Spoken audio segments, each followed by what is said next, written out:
That's quiet. That's fine. Urian? That's a cool character right there. Hell yes. That's third strike. Dudley Urian? Hell yes. Oh my god, he buffered it. Dudley's cancelable heavy that he can buffer into a special move. Wow, that was a nice jump. If that tackle hit, this would be radically different. Ooh, stand strong. EX headbutt on wake up is kind of cool. That's another sequence that doesn't add ton of damage if it hits. Yo, look at the little froggy. Urian does not have a cross up, unlike SF5.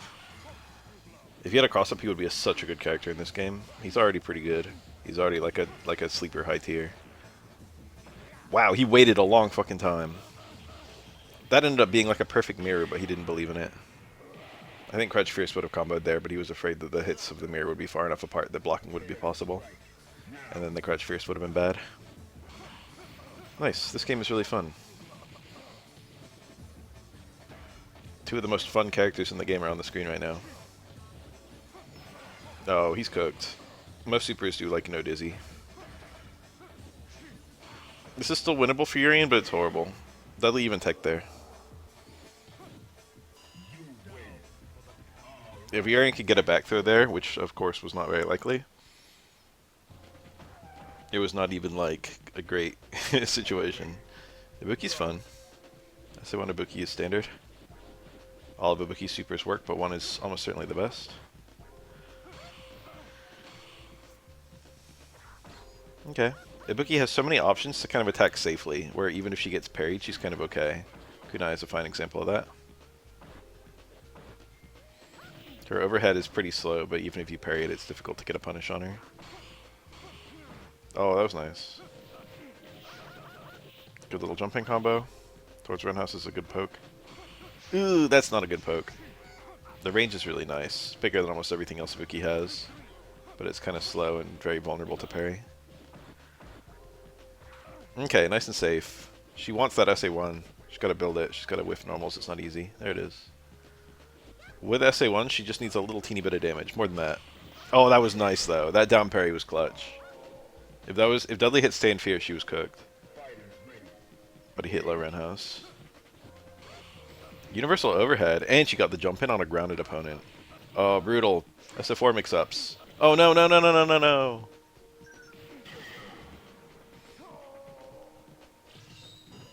Jump Fierce by itself. I think situationally Jab Fierce can do more damage than just Jump Fierce, but it depends, and I don't know what it depends on. The kunai. Okay, nice little hits. That's a punish, I think. Stay roundhouse, close roundhouse is unsafe on block, but different characters do different things. The short forward TC is quite good. I wish Oro had that. Oro has short forward TC, but he can't cancel it, and Ibuki can.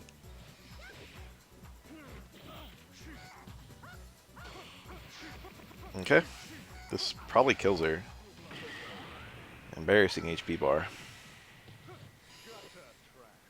It felt like Ibuki landed so many more hits than Dudley that round. Okay. Ibuki's got this funny thing where she's got jab strong, and it can be either far jab, far strong, or close jab, close strong. And she's got different TCs out of each one. She can react to the difference, and you can option select the difference too. He hit her grounded. That could have been huge. Ibuki's one of the cooler characters in this game, honestly. She sees very little play, but she's like a solid character in every matchup. She's also very, there's a lot of personality in the way that she plays. You've got a good variance in the variety of ways you can play her. Okay, let Prey stand forward. I wish I had like an EX move like that. I wish I had EX hit grab. Wow, very interesting punish. Autocorrect. Dudley's wide, so you can do actually her cross-up unblockable, I think, works on him. It's very precise, though. It's not something that's super easy to do. Super 1 always autocorrects. And when I say always, I mean generally.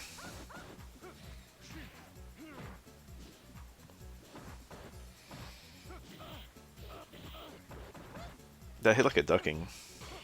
At least her box gets so small for ducking. He's much shorter than he looks. Ooh, the kunai. The parry timing there is different depending on what Ibuki does. Oh, that's a punish. Parrying towards roundhouse is much more unsafe for Ibuki than parrying towards forward. Oh, he had towards forward. He had the super, but he didn't see it. You have very little time to react towards forward link super. Well, dash in low parry, and he low parry to stand jab. Easy punish. Anti-air close jab. Probably hidden behind an option select parry based on the timing. Wow, back strong active frames. Kept it safe against short swing blow. That was kind of tight. A lot of chip on this. He went for the red parry at the end, which is not too hard, but also, you know, hard enough that you're not going to get it every time. It does give you slightly better punishes, but emphasis on slightly. Depends on the character and the range. Oh, EX. I wonder if she'd already done that pre-freeze. Probably. That's funny that it got out of the way of the super. Oh. That hurts. All of a sudden it's tied up.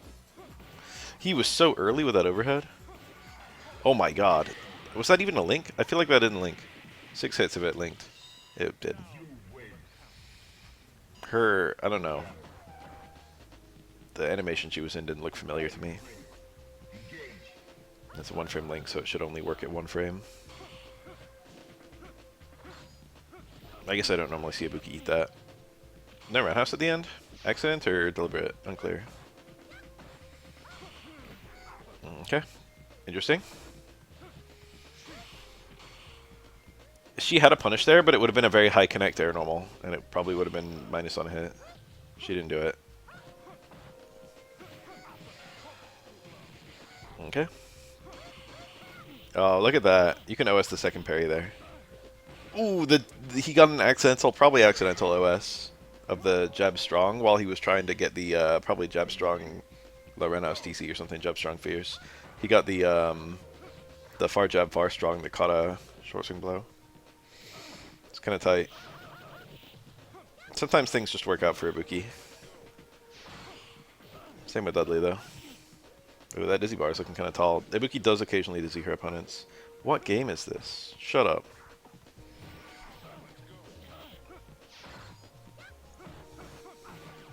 Oh, ducking upper hit. I hate when Dudley's ducking into me and then grab me. That shit works on me. Oh, good shit. This is difficult. She could die here. Oh, good block. Stand forward punishes. Yeah. Was there a kill there? I honestly can't think of one. What she did is what I would have done. Okay.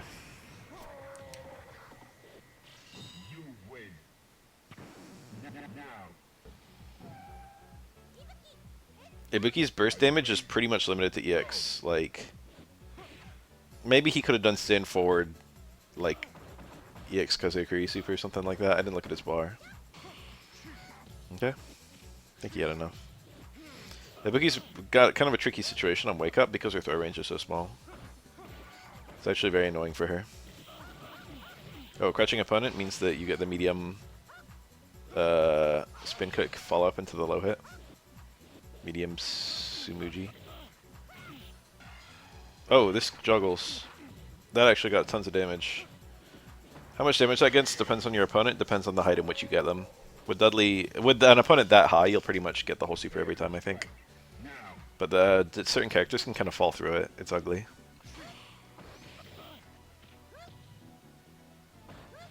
It's like way less consistent than you would like. Short swing blow in the corner. Ibuki's stand jab is not duckable by Dudley, and notably it's like +7 on block or something. It's got like an insane amount of plus frames. That was it. See, she delayed her action there. You could kind of see it if you look carefully. She parried twice, but Dudley only attacked once. If you parry twice, you'll also parry the TC if he does it, but even if he doesn't do it, you're in time to punish. See that? It's a very easy option select you can go for versus Dudley.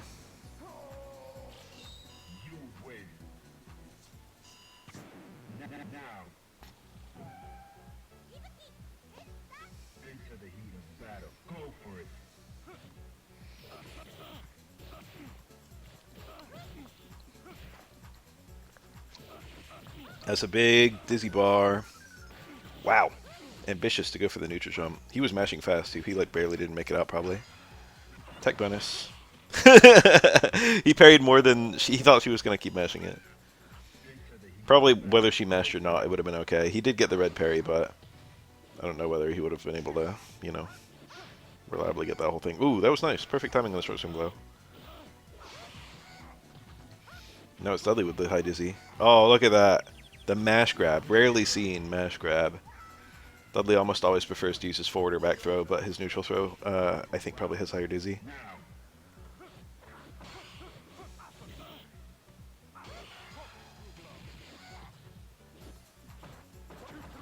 Oro's mash throw is so bad, and he doesn't have a normal forward throw. Oro takes a long time to get to the opponent's head when you grab them. There's like an animation of like Oro climbing up the opponent's body, and that animation is reactable. So the opponent starts mashing sooner on Oro's mash throw compared to most mash throws. Which means that if an opponent is really beating the fuck out of their stick, Oro can only get like 1 to 2 hits, which is like nothing.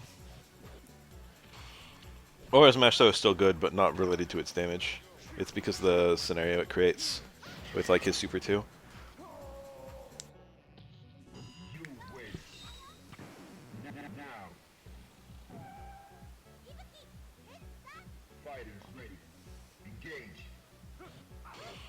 Yasmin's coming out soon, right? August something?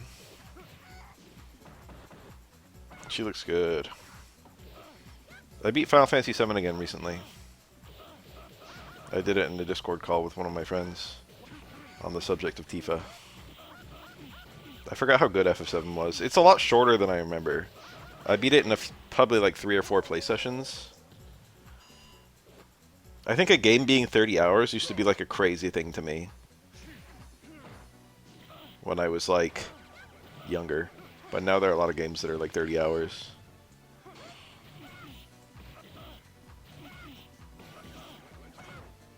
No, no punish. Dudley can easily get a poke on Ibuki's close roundhouse, but I don't think he can get his roundhouse, which means his punish options are limited. If Dudley can't get roundhouse, his punishes are mid. Cool. Hard to punish though. If she had a SA3, she would have had a nice punish. Materia. Dolphin kick. It's Dolphin punch, isn't it? I don't remember. Dolphin blow. I think it's Dolphin blow. I actually used Tifa in my run and I don't even remember. Her limit is kind of bad, but it's better than I remember. I used Tifa and Yuffie. The person I was in the Discord call with, I was like, which character should I use? And he was like, Tifa and Yuffie. And I was like, okay. When I'm playing by myself, I usually just use Barry and Sid. FF5 is so fucking good.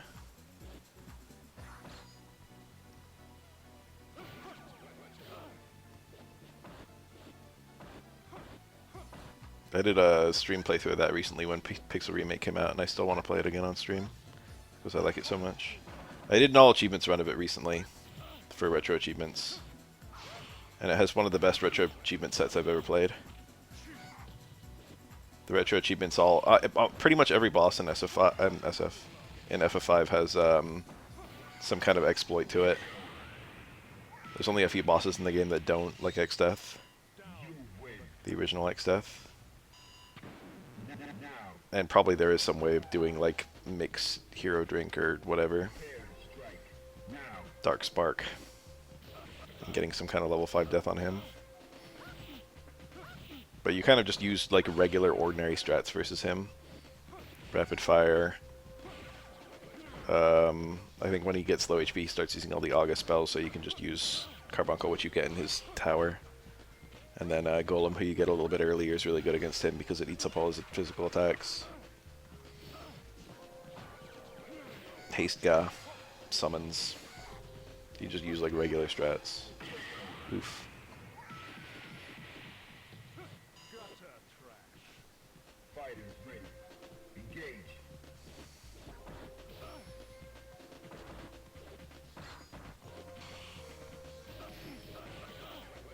But most bosses have like a really funny like thing to them, like exploit. Like a few of them can be level 5 death, a few of them can be dark spark into level 5 death. Ooh. Oh, he smashed out. The Garda, you can like turn into a frog with Pawn's Chorus, which you get in that dungeon. And then he'll always unfrog himself, but you can, I think, mute to prevent him from doing that. Or something. There's like some way you can prevent him from turning himself back. And then he's just a frog for the rest of the fight.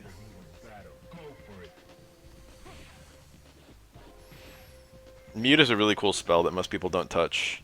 Time Mage is generally unplayed in most FF games. Remember Tidus having some Time Mage stuff? That was cool.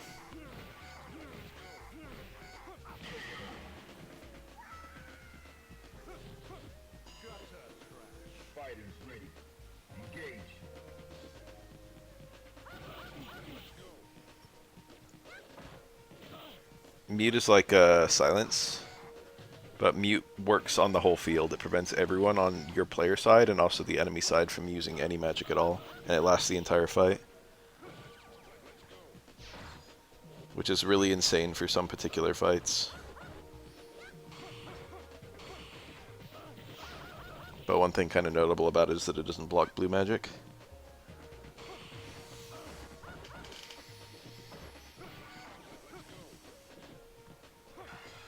Oh, it still hit him. Dudley is wide. Oh, you know that Ibuki was popping off right there. Right after he hit that, he probably stood up from his chair and banged his chest. He said, "I'm the best." What's funny about Machine Gun Blow is that it would do too much chip if every hit did chip. So when you actually like lab it, only like 2 of the 6-7 hits do any chip damage at all. I just said 6-7 organically, I didn't mean to. I didn't mean to say 6-7, guys. However many hits it is. That might hit him. Yeah. I don't remember how many hits it is.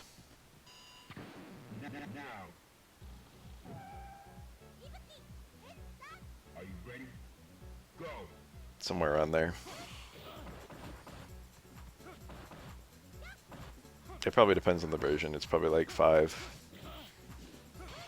I don't know. 4, 5, 6 or something. Yeah.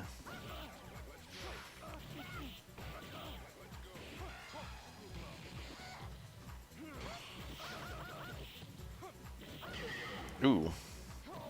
He was just gonna go for the super chip there, but Dudley actually ate it, so Ibuki didn't have to burn the bar.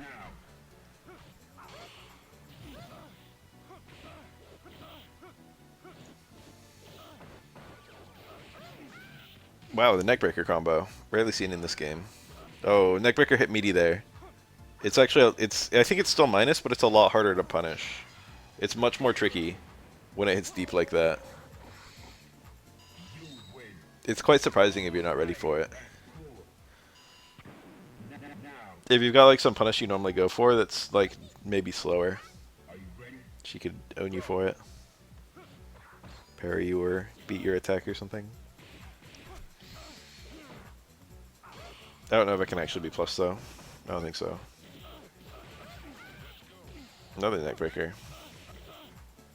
That dizzy bar. The reset would have stunned. Dudley bravely teched the throw. Oh, these good trades for Ibuki. She could still die. Dudley's still in this. Never mind. Dash under, low, short, anti-air.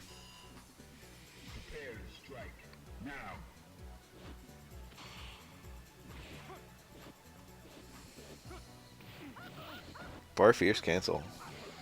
That's Ibuki's strongest cancel, but it's a very awkward normal.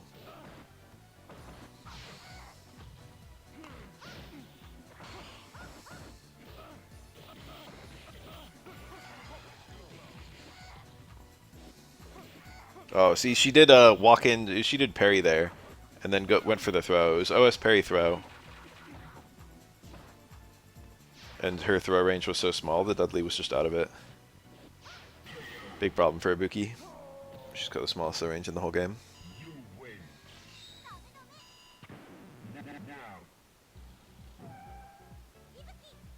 Yeah, it's weird.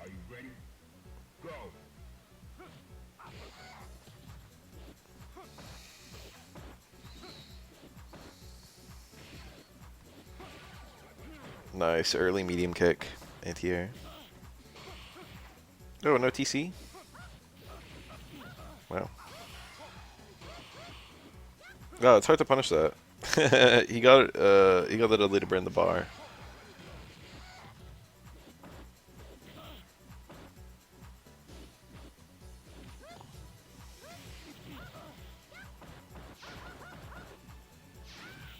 What the fuck was that? Random EX neckbreaker? He could have died for that.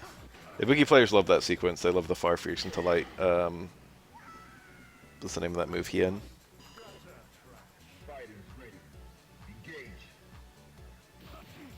EX neckbreaker is to put the fear of God into your opponent. Of course, people are going to be unwilling to commit to stuff if the Ibuki demonstrates the willingness to do EX neckbreaker in neutral.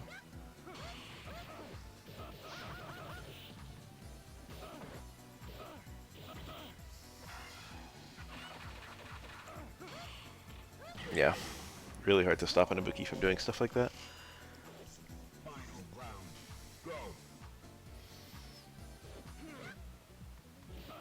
Oh, early jump jab. It's not even a bad air to air because you have, even if it's parried, you have the fierce after.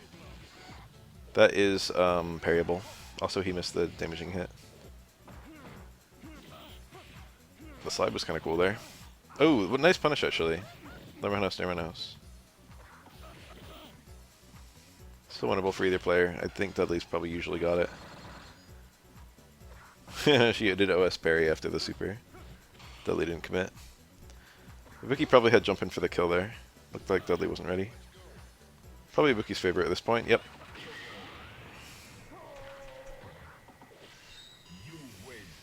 I think zero neck breakers is probably the correct way to play Ibuki. Or like very situational, like, I don't know. This guy's being pretty smart about it though.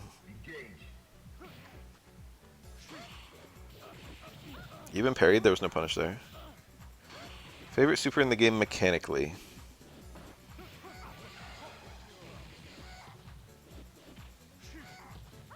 Let me ponder that one.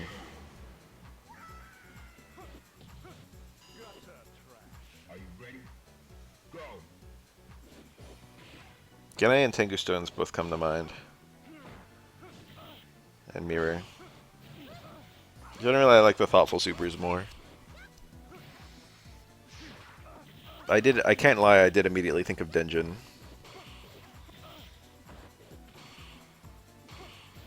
I guess I just like unblockables if I'm thinking about Mirror and Denjin.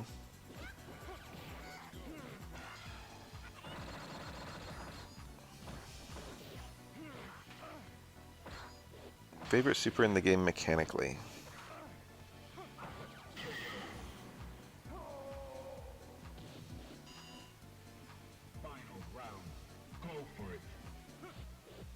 Really pondering it. Obviously my favorite to use is Stones. And there is some neat stuff to that. But it's not super interesting.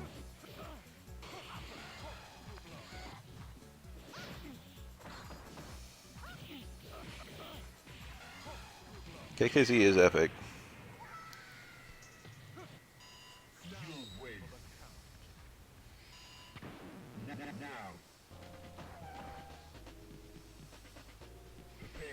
I admitted I do have a soft spot for Shinshoryu and Deadly Double Combination.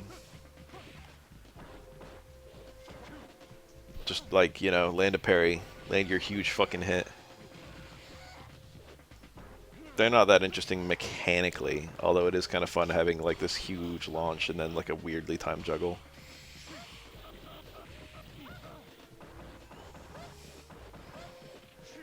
Favorite super in the game mechanically?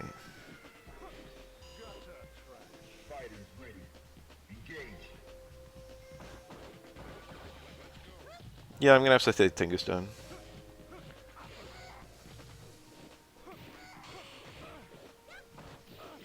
Tengu Stone feels more fair than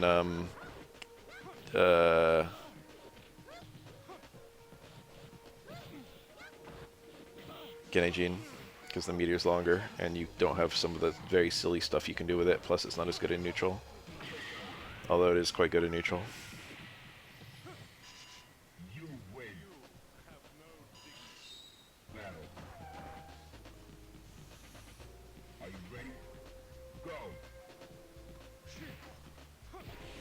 Mac SA3. That's a fair answer. That's one of the most interesting supers in the game, along with like Denjin.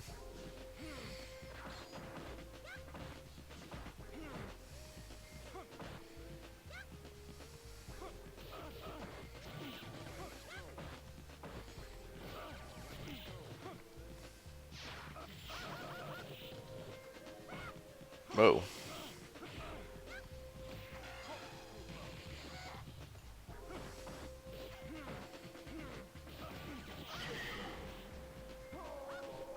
Kind of good is a bit strong. I guess if Makoto's other two supers weren't quite good, Makoto SA3 would be considered an okay super. The super having a invincibility longer than its recovery is very interesting. Makoto has quite a lot of invincibility after her activation, which he can cancel by pressing any button.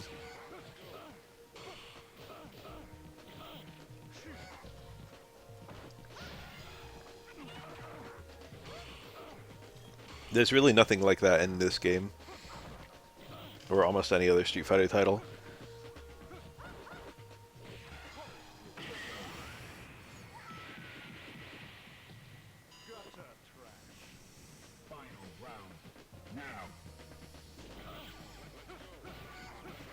Makoto's also blessed by having pretty good super setups, in particular her command grab that sets up both SA1 and SA2.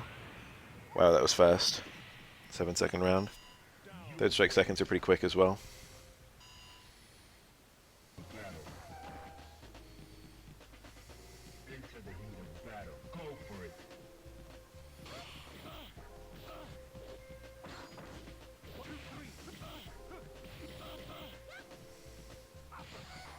If Alex had Makoto SA3, would he run it? Probably, right? Tried to think of a character with bad supers, and I thought of Alex.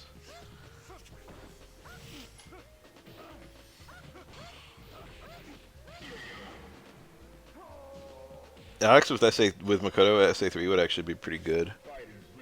Alex's mix-up is pretty strong. It's just his burst. It's just a lot of the options don't really lead to anything. You got a good car throw. You got a good overhead. You have a command grab.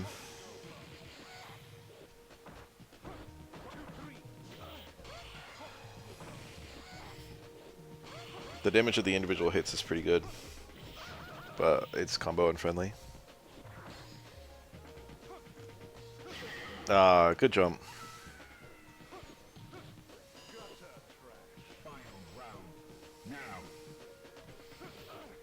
Remy SA1 is kind of cool. You got the juggles into it, which are kind of fun. You got anti-air. You got chip. You got the stand forward link into it.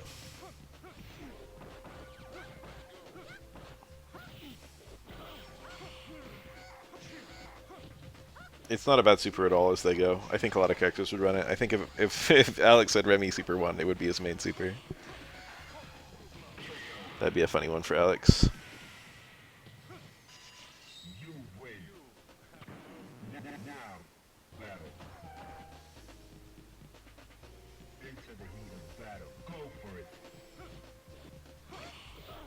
Yes, I think the idea of how to burst is great.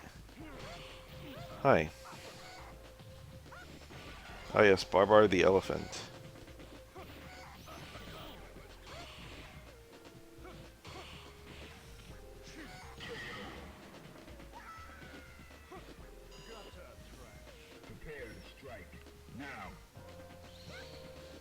Barbar likes Barbar.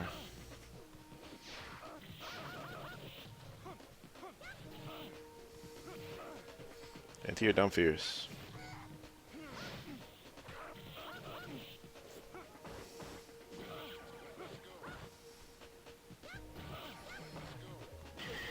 Ibuki's overhead's very good.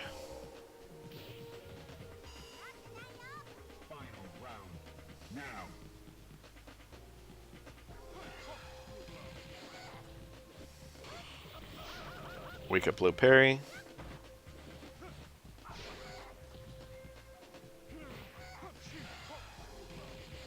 I don't think no Hadoken is the reason Sean is bad. I think in this game you can get by with no Hadoken. It's just everything else. He needs a plus on hit tornado.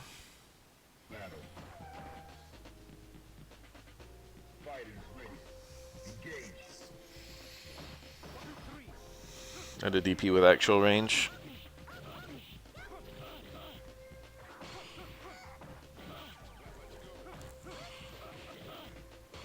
And normals that aren't just bad versions of Shoto normals. Wow, that didn't kill. Embarrassing. Right as unparryable, and of course any humans parrying there. There's a coin flip, but it was a coin flip heavily in Ibuki's favor. Since like Rida is also safe on block. Oh shit. She's absolutely getting cooked in the corner. He even landed a super there, did he? I think he landed a super. Just slugged it out with normals and killed her.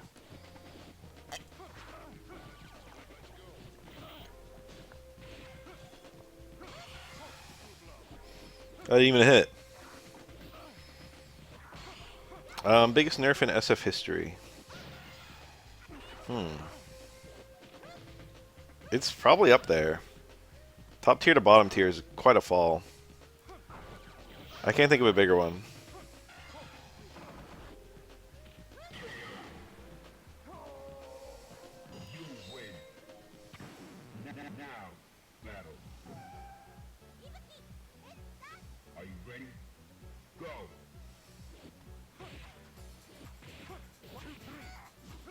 No, I don't think to that degree.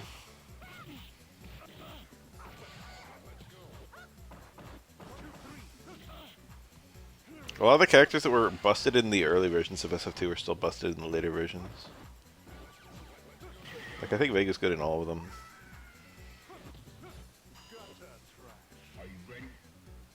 Who's someone who got notably nerfed? I'm only aware of the nerfs from, like, Super to Super Turbo. And they're not crazy.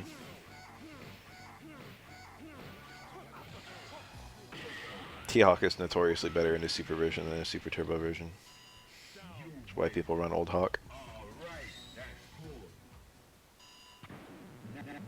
Also, Sagat. The Sagat one was deliberately nerfed. The T-Hawk one was kind of more incidental. Abigail was definitely nerfed, but he was never weak. Like, Sean went from literal top tier to literal bottom tier. Abigail was probably top-ish tier when he came out, although he did have some bad matchups. And then he went to, like, probably mid. I don't think he was ever bad. He was like an effective nerf. Blanca losing time stop. I admit I did think of that. It's funny that for a good minute, Blanca was the top tier character of the game, but no one knew.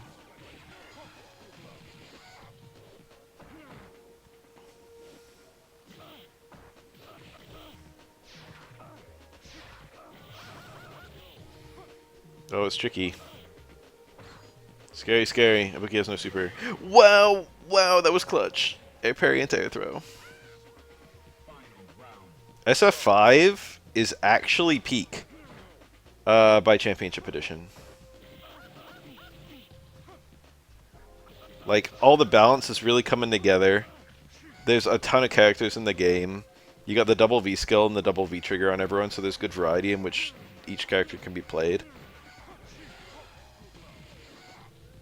It was like a very good game by that point.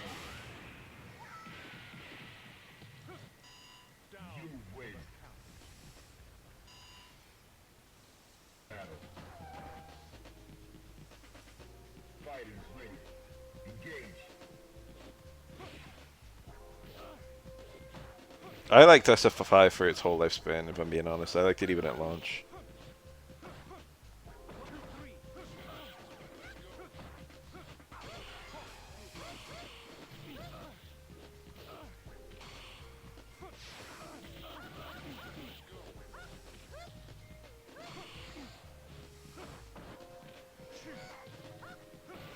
A new third strike character. Are we just bringing someone back, or are we doing someone original? It's gotta be someone bringing someone back, or else you wouldn't ask, right? If I could just cram any character into SF3 that I think would be fun and thematically appropriate, I would probably just put Jury in here. Or Claw. I think it would be one of them. Jury or Claw are the characters that I would stick into third strike.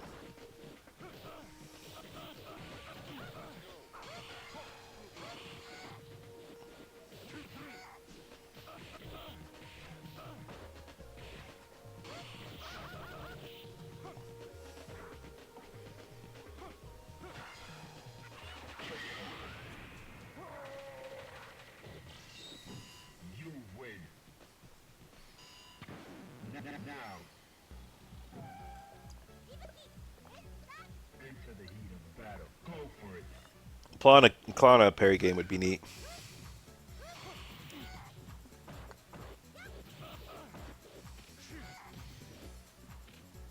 Yes.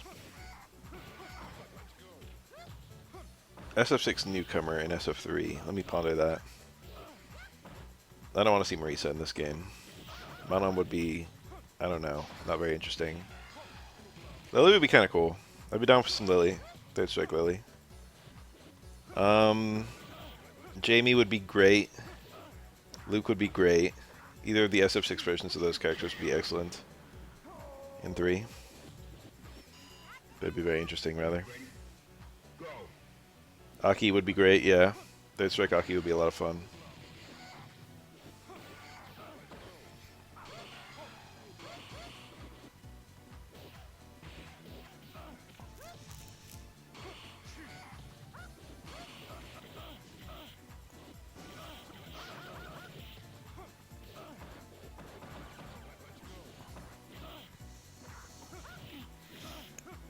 The year is 2088. I hop onto my computer and I say, computer, add Jury to SF3. And then it just makes sprites for and analyzes the code of third strike and then puts her into the game.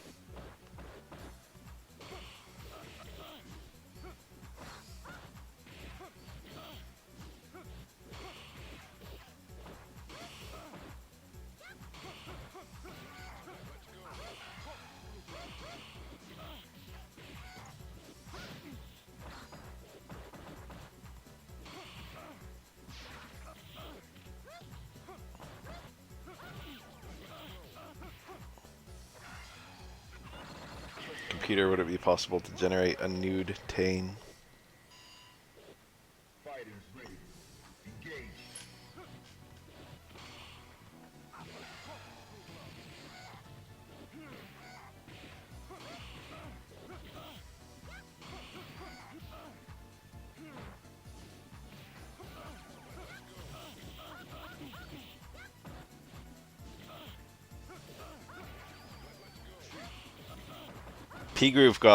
P-Groove should have been so much more interesting than it was.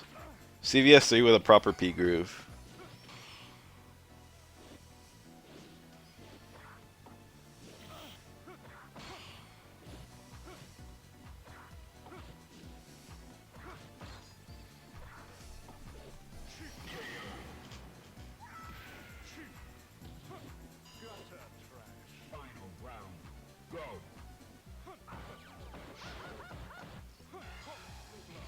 Is that really a punish? Ibuki's quite minus there, but still kind of surprised to see that work.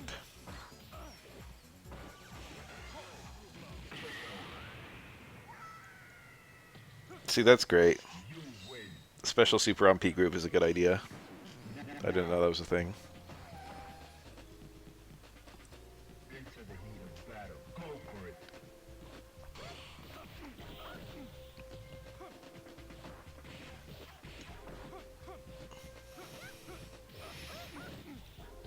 I think K-Groove is perfect. I think A-Groove is perfect. I think C-Groove is perfect.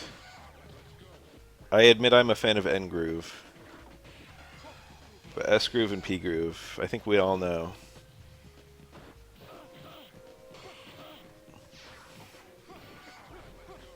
Could have been a lot better. Yep. K-Groove feels more like P-Groove than P-Groove does. That's the downside.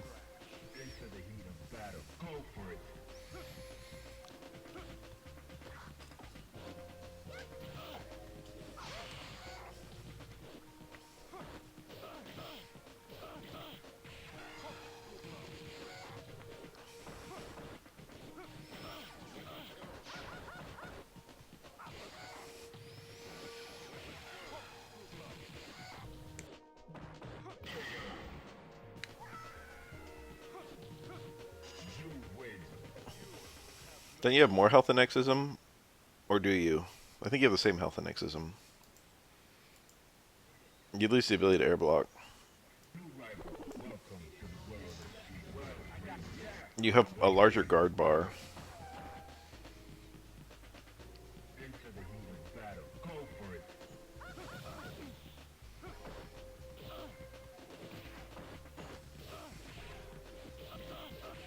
X-Groove Chun-Li is really funny. Exism Chun-Li. With the spinning bird kick that does 1 gazillion chip damage if air blocked.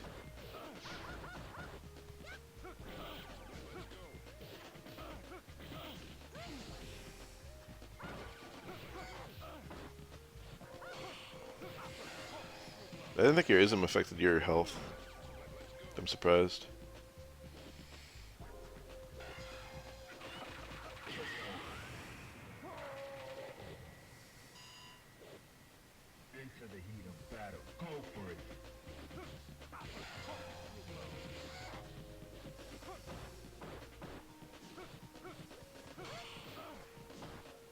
Exism Chun-Li has a different outfit, which is kind of fun. She's got like her SF2 outfit instead of the alpha one. I think she's the only character that does that. What is going on right now? The police gotta go ham because she's dying. Okay, winnable. Difficult. Ooh! Super for the chip? Yup. Good shit. What a comeback.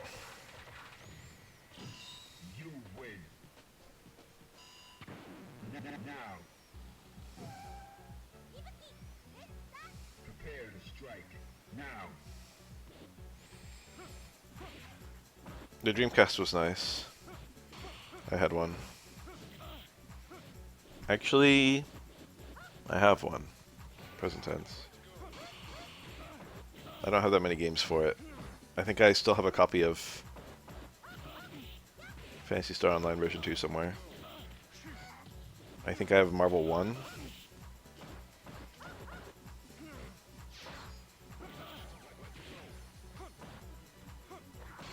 I do actually have Toy Commander, and I should stream that game. I would just emulate it if I was going to stream it, though. I have Rush 2049. Toy Commander is goated.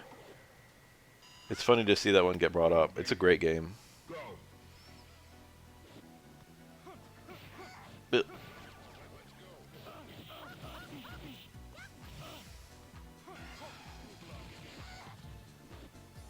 I like once dedicated a day to beating that game, and it was honestly just a very fun playthrough. The game is a little janky at first, but once you kind of adjust to its controls, which are not even bad controls, they're just kind of weird, cryptic, it's quite great.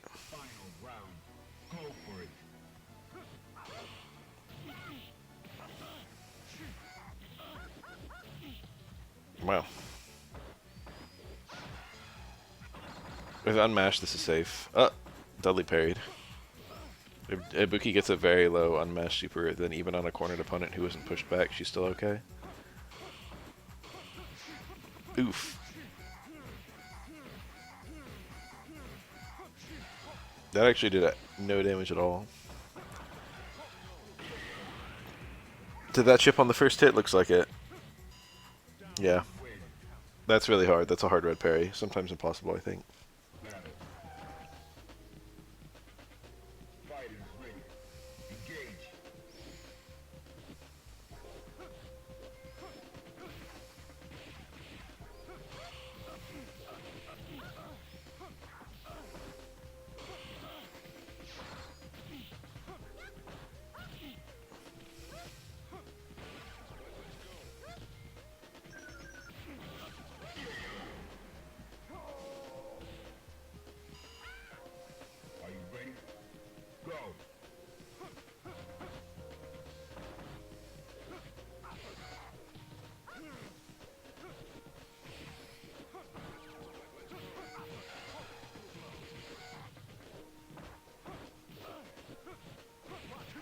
Ugh.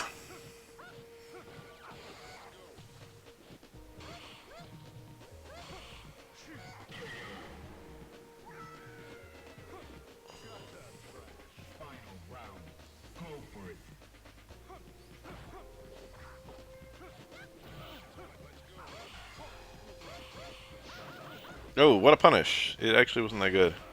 A party of 3. Welcome, welcome, and welcome. I got all 3 of you. That actually got the hit. Didn't do that much damage. Can I hit him? Yeah, it was light super. No. Well, I'm not trying. I probably would struggle to sleep right now if I was trying. I napped midday. But I'm normally up at this time of day anyway. I am always at work at 1:11 a.m. regardless of my shift.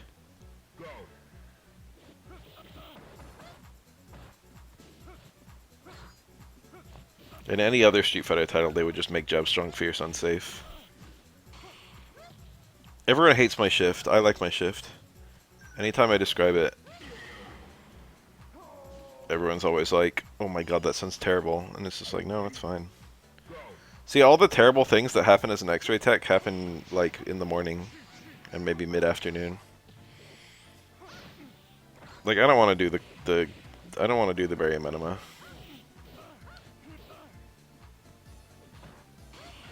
Flygon is one of the most fun decks to play.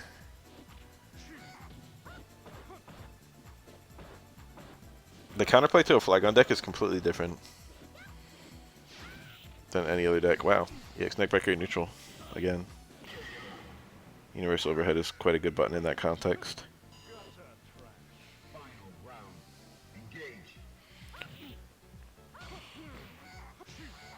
In a barium enema, you put a tube in the patient's anus, and then you pump their large intestine full of barium. Wow, that failed to hit. And then you take X-rays, fluoroscopy, on their anus, on their large intestine. It was possible that Dudley would have been able to move during that super freeze. If you hit a kunai on the frame that Ibuki supers, you recover from the super freeze during the super freeze. It's really hilarious. I've had it happen to me in game before, a couple times actually. Oh yeah, you're almost never sedated for something like that. And it's usually very old people doing it. It's not ordered all that often. And most departments usually get like one person who always does it because they get really good at it. And it's pretty much like a universal thing that person basically just becomes like a celebrity among every other tech. Because no one else wants to do the barium enemas. I've heard so many stories, it's like, oh yeah, they used to call me the enema king or the enema queen.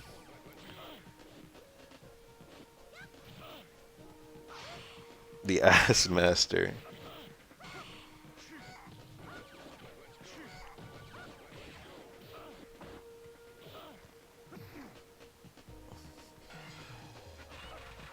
I've probably done less than 10 barium enemas total. Or maybe somewhere in the territory of 15 at the highest. And about half of the ones I've done, the patient has had an ostomy tube, and we've done the barium enema into the ostomy hole. So it wasn't going into the anus, it was just going into a random hole in the lower body that was made surgically. And that's not so bad for the patient, it's also not so bad for us.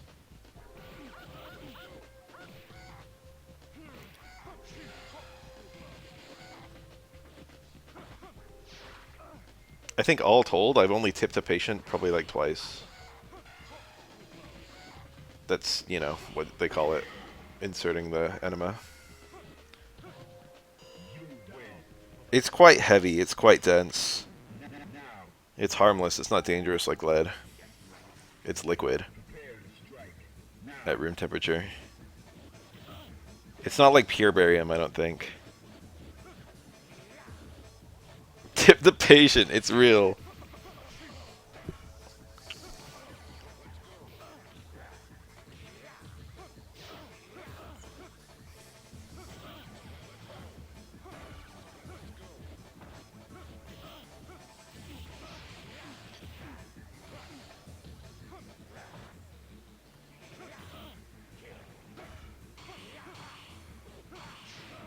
Whoa.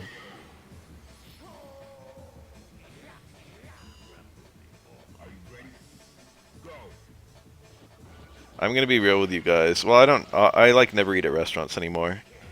But I used to go to restaurants and I would just tell the worker there. I'd be like, hey, by the way, no matter what you do, I'm not gonna tip you. I would usually lead with that. I'd be like, I don't want to tip you. I'm sorry. Back when I was poor, it was more of a necessity thing for me. And I don't want them wasting their time on me if I'm not gonna tip no matter what. I want them to be aware of it. I want there to be no false pretenses. It's like if you want to go prioritize your other tables, you better do it.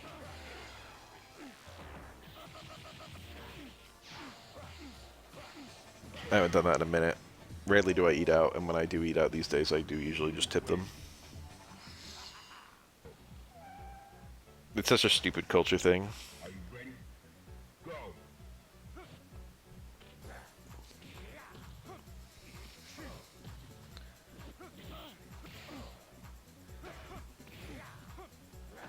Painkillers are actually just straight up like... I'm surprised anyone gets addicted to them, but I guess a lot of the people who do get addicted to them are in like chronic pain, so I guess I shouldn't be surprised.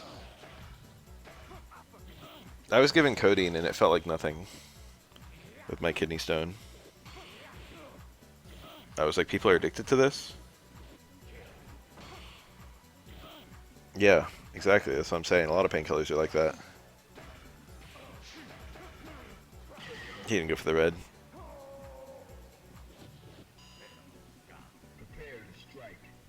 It's a scary red to go for, I guess. He didn't need it.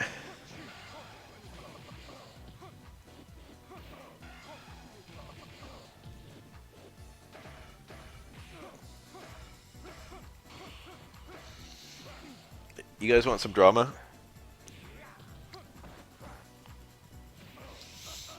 There was a ER doctor at my mom's hospital where she used to work back when she was employed.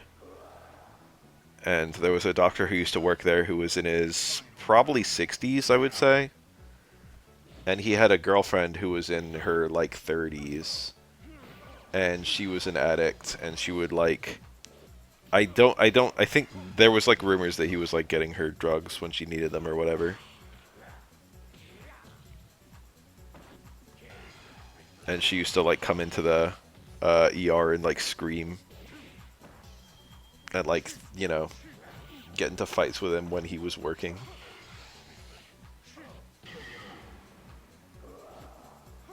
The Weenie Hut Juniors of pain meds? I had a kidney stone and it made my kidney stone pain go away. That is some of the worst pain you can have, and it made it vanish. So I don't know what the fuck.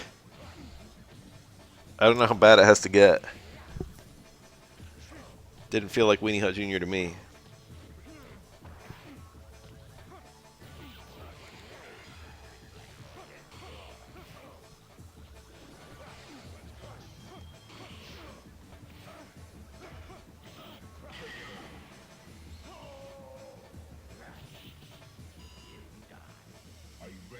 Ah, yes, you're right.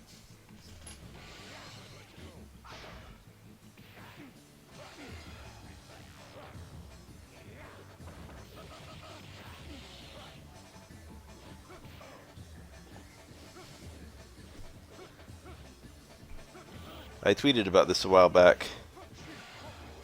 But, very frequently in my job, I get someone who's, like a crazy neat freak.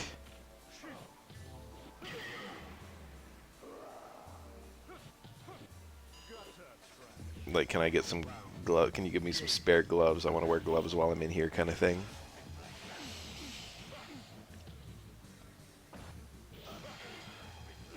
And then I'll look in their chart and it'll say they're addicted to meth. And I'm just thinking to myself, damn.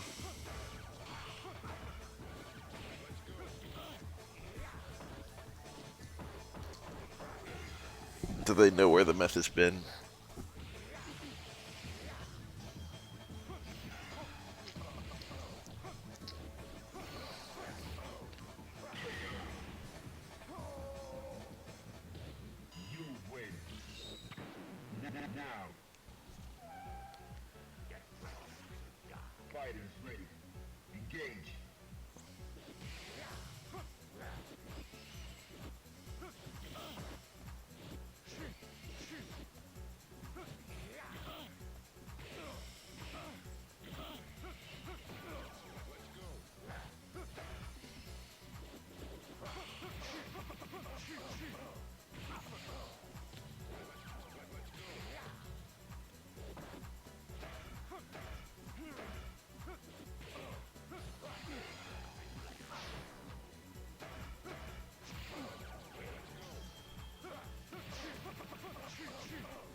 Wow. Wake up Roundhouse. They can dodge those.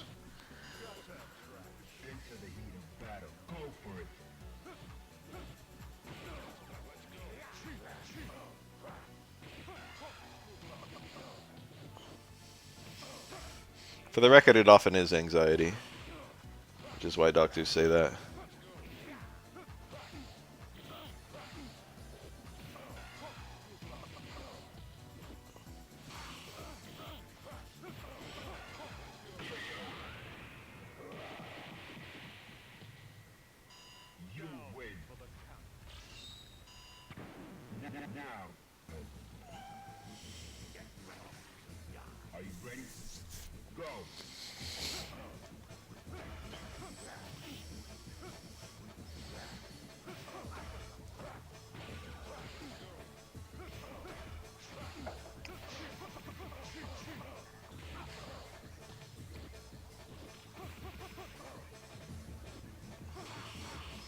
Yeah, unfortunately, appendix pain is one of the few things that has like a clear, like tested solution.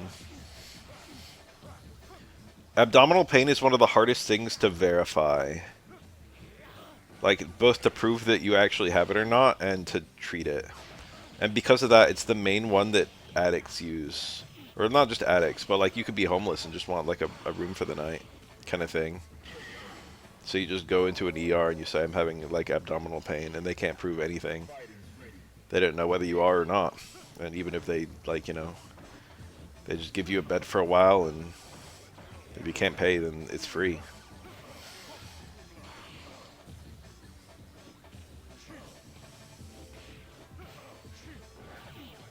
Just don't have an ID on you. Say I don't remember my name. Say I'm having bad abdominal pain. There's a free bed, there's a free meal.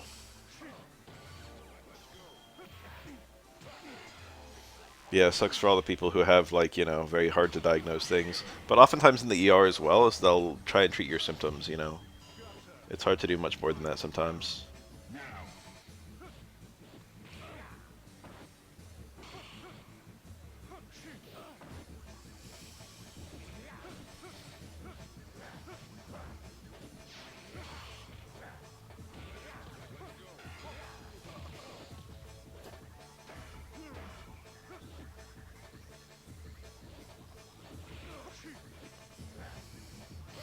I had a very obvious addict just the other day. Oh, I don't know if she was an obvious addict. She could have just been drunk. But that's an addiction in and of itself, isn't it? She came in. She looked very old. That's a really common one. Her age was like 51 or something like that. But if I just looked at her, I would have guessed she was like mid 60s or higher. She had very uh I don't know how to describe the quality of her skin. It was not great quality. She didn't have the skin of her skin was the thing that made her look old.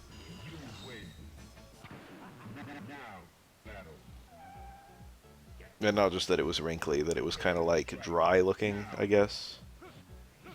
I don't know how to describe it.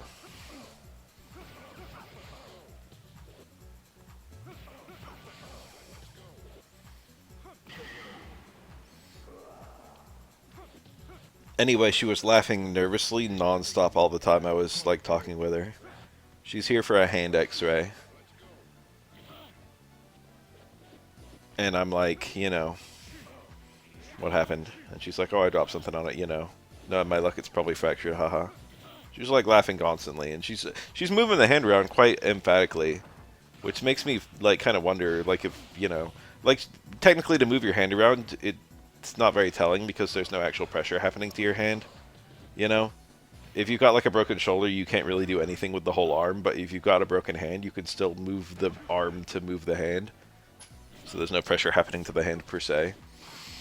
And that makes hand x-rays a lot easier than a lot of the other x-rays because the patient still has a good degree of mobility. But she's like, you know, kind of moving the hand around in a way where I would just predict that it was going to be a negative x-ray before even taking it. And then I shoot the x-ray. I'm just casually setting her up and I'm asking her what's going on. She tells about, like, she's had prior fractures in the hand because she used to get into fights, which is another thing I think an addict might say that a regular person wouldn't. Um, And she's telling me quite a graphic little story about how she like had a fist fight with some random other woman in like a bar, and then like made her start crying or something like that. And I'm like, oh, neat. How interesting. I'm setting up for my X-ray, and I shoot it. I get a nice little PA hand, and yeah, there's a fresh, huge fracture of the fifth metacarpal. It's like quite bent. The bone is either completely separated or near completely separated, and tilted inward, I guess.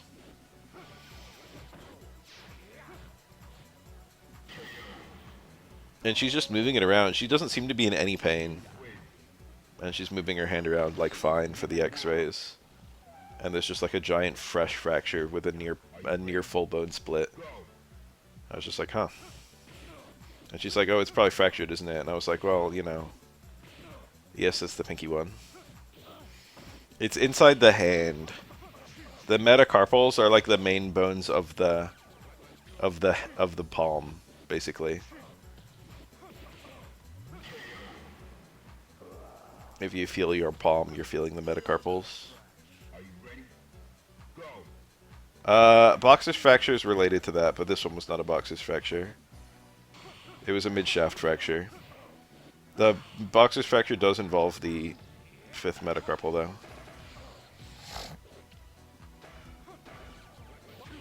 But I think more on the head. It's like where it interacts with the phalanges. The proximal fifth phalanx.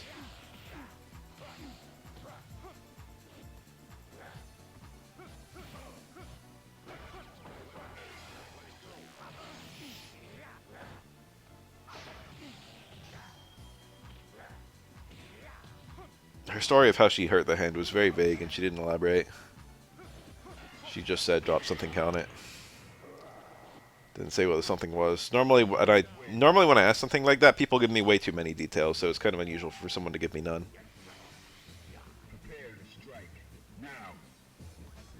Normally people instinctively will just tell a whole story about how it happened, which is much more than I need, but I'm okay with it. You know, it's just a social thing. It's relieving to them to be able to talk about it, and it's, you know, it gives me more sympathy to be able to hear it. It gives us something to talk about while we're doing the exam. I've heard a lot of ways that people have injured themselves. I had a really funny one recently where it was like a 5-year-old, and he, you know, I asked him how he hurt himself, and he went on a very winding story that also didn't involve how he hurt himself. Kids are really bad at telling stories, but that in and of itself is quite endearing.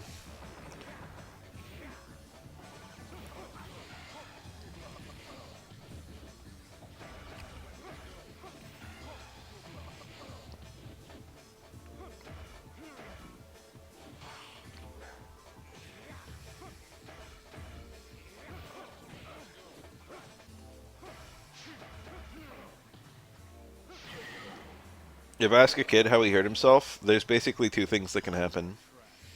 One is they'd give me a very winding story that may or may not answer the question, or the other is they just look to the mother. And then the mother will give me like a very brief version of it. It's surprisingly late where I stop encountering that. Like, I'll have whole ass like 14-year-old like kids where I ask them, how did you hurt yourself? And the kid just looks to the parent. It's like, huh?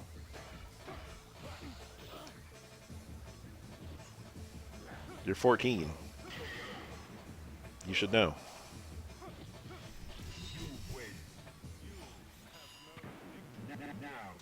Like, I get like an 8-year-old looking to the parent. The 14-year-old, you know.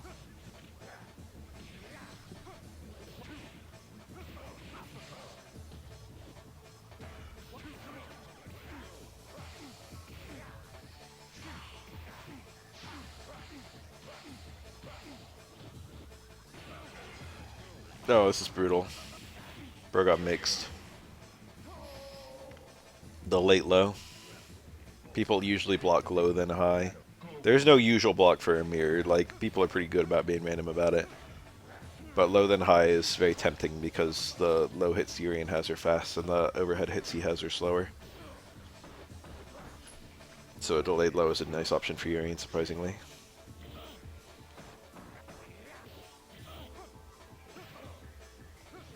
It's more complicated than that, though. Because he can still combo out of a low late in the mirror. But overhead late in the mirror, you often don't have a follow-up.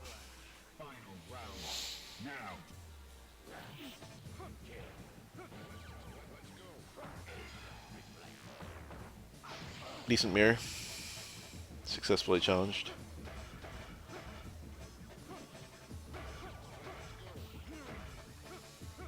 I do that too. I do uppercut into the mirror because if it hits, then I knock Yurian away, and if it's blocked, then I bounce off the mirror. Wow.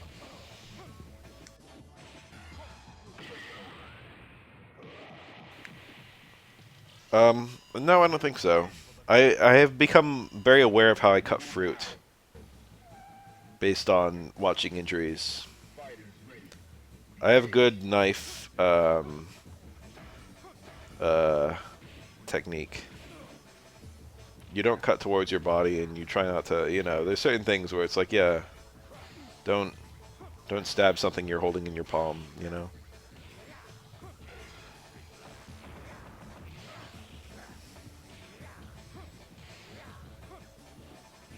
People definitely generally try to fuzzy guard mirror. They typically change their blocking direction. Rarely does someone start holding back and then keep holding back.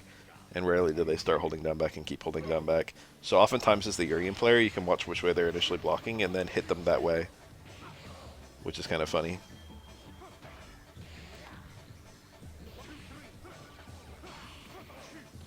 I hear a lot of stories about injuries from pickleball.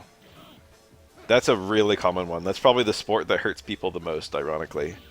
But it's nothing about pickleball, I don't think. It's more that it's very common for doctors to advise old people to stay fit with a sport that's, like, relatively, you know, playable for old people. And pickleball is usually that sport because it's good exercise and it keeps your whole body fit, and it's like a sport old people can play. But very commonly, someone will, like, fall playing pickleball.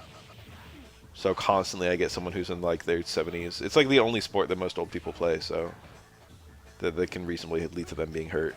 Like, yeah, if old people are playing golf or bowling, you know, probably they're not going to have, like, a fall. But pickleball, you very easily could have a fall.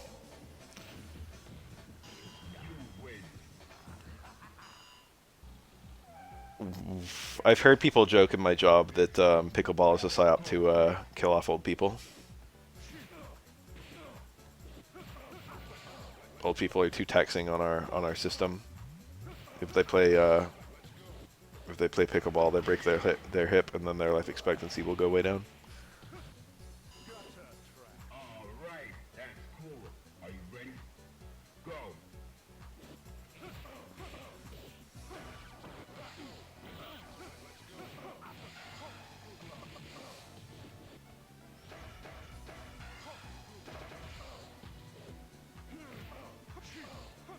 It really does have me wondering whether pickleball is a net gain or a net loss for, like,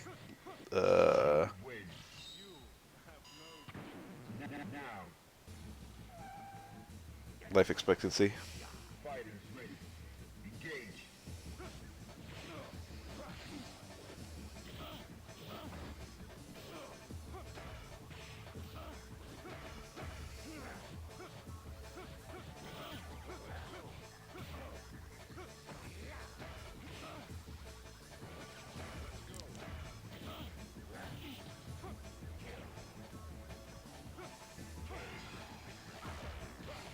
Oh, okay, I got some value out of the mirror.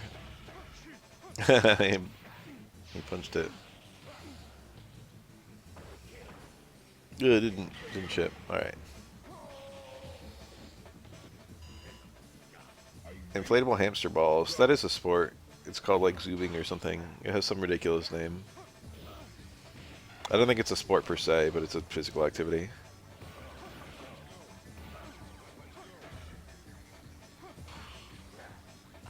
I probably wouldn't do it,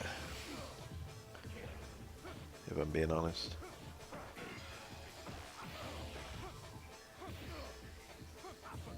I've been golfing recently. It's quite fun.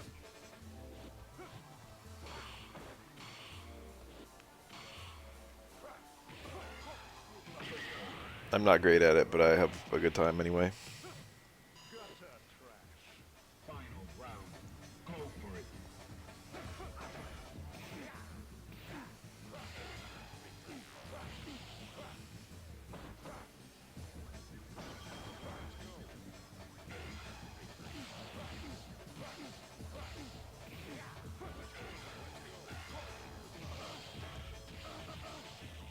Could have been worse. Urine's at a bar, but that's a lot of health to get. Urine has high HP too. It's actually got, I think, the second most in the game. After the big guy.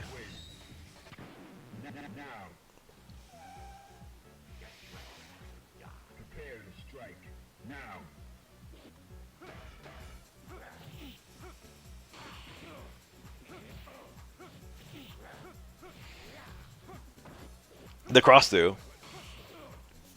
Corpse dash on Dudley. It's funny. Urian's dash has kind of a lot of recovery, so it's not very good for that kind of thing. He goes really far though.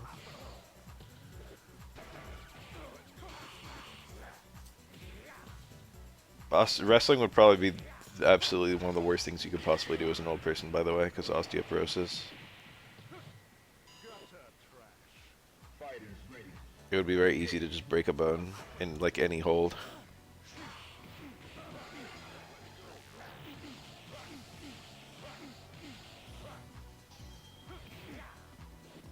You can do such fancy combos as Urian. He's got full bar. He's probably going to try and win without using any of it. Yeah.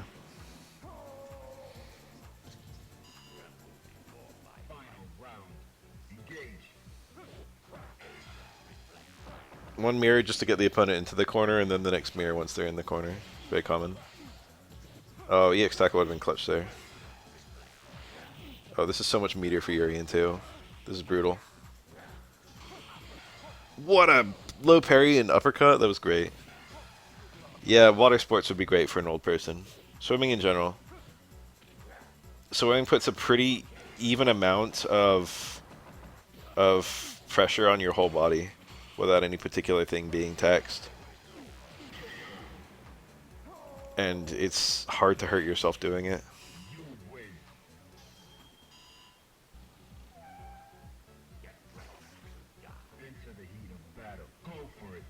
And it's a full body workout. Anyone who swam knows you get pretty good physical activity out of it.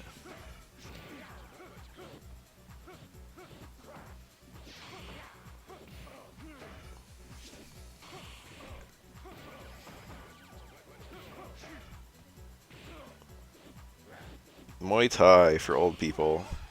One of them kicks the other one, and then they both break. Broken tibia on one side, broken femur on the other.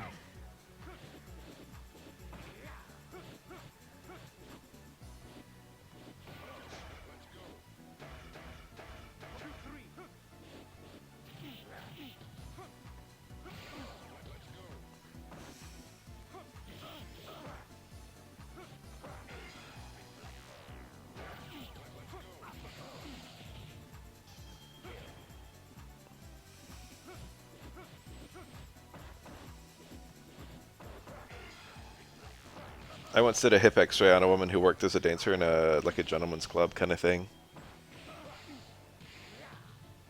And it was really funny because she was in really good physical shape.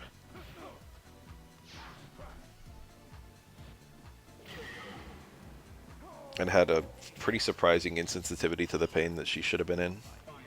She had like a fully broken hip, and she was like, here, you need to get the plate under me, let me do this. And then she just like puts her arms on the guardrails on either side and lifts up her whole body. I was just like, goddamn. She was not super young. She was in her, I think, 40s.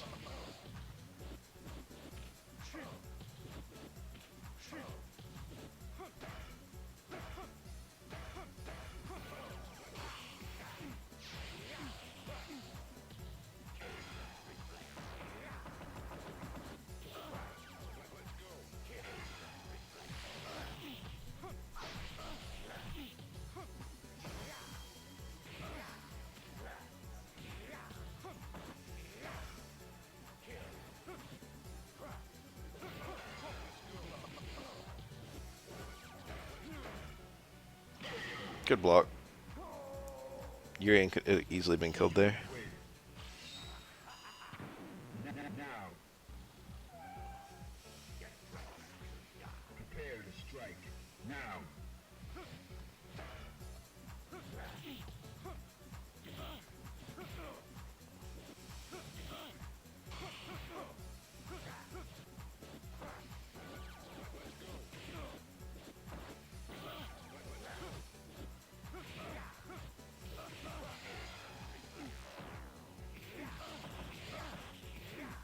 Oh my god, the triple overhead with the delayed mirror. Yeah, blow him up. All his mixes worked.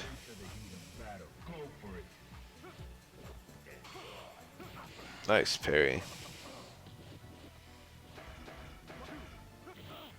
I feel like I always OS parry whenever I see the Urian player knee drop, but like probably 80% of the time they don't even land on me. They're like knee dropping out of the corner, knee dropping over my head, knee dropping short. Urians do not typically knee drop to try and hit you, unless they're trying to get their cross-up knee drop in the corner. It's a very reactable move that's unsafe, but surprisingly quite good for its movement. You wouldn't expect until you played Urian.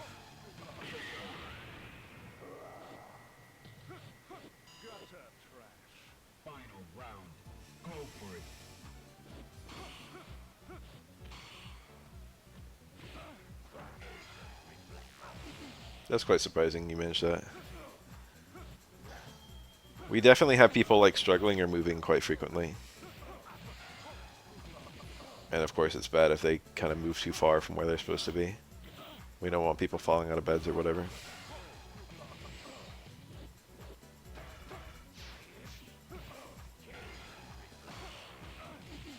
Even a lot of painkillers will, ooh, I think that was a deliberate cross tackle, but it didn't hit.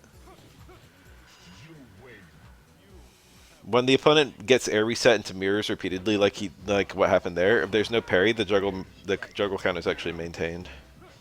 It's only reset on parry. It's not reset for air resets. Alex is quite a fun character. I like watching him. Whenever an Alex pops up on the screen, I'm like, hell yes.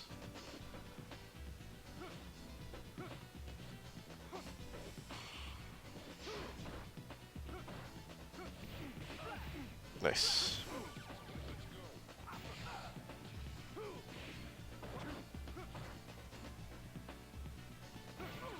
Ooh.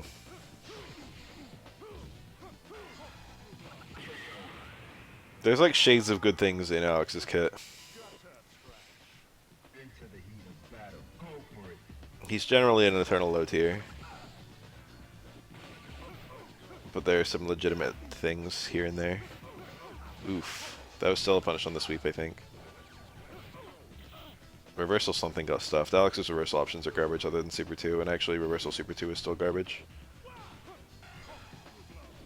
Oh, he parried, but it was like light super. Didn't even hit him. Okay, still Alex. This matchup is probably not horrible. It's probably like a 6-4 in Dudley's favor. Dudley, I mean, Alex usually loses most matchups, but they're usually not like sharp losses. He does get owned by a couple characters, or kind of owns him. I wouldn't be surprised if Chun-Li owns him. Ken actually, I think, is quite strong against him because Shippu punishes a lot of stuff. Staying short super. That's Alex's most reliable super starter because it has the least pushback. Embarrassing.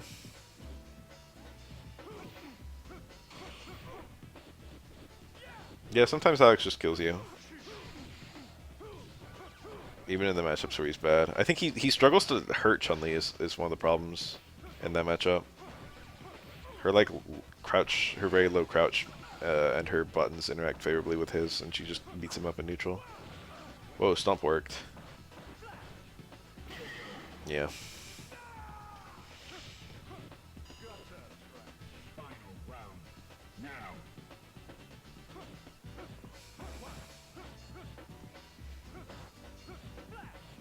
If Light Flash Drop canceled to Super, he would probably be a pretty good character. I think the big problem is to his medium chop. I think something that needs to be overhauled. It's almost just a flat worse version of his heavy chop.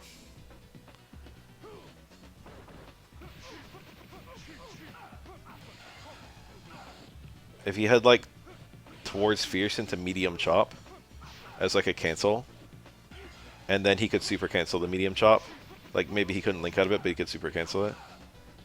I mean, he can super cancel medium chop for the record, but just like I would remove the ability to link out of it if I was giving him a cancel into it. Or maybe he could only link out of it into something very tiny.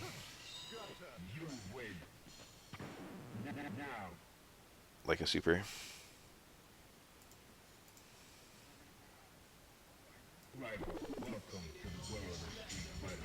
My cat's making a hell of a lot of noise just outside. I don't know if she's audible. Every now and then my cat just decides to be noisy. She's really dumb.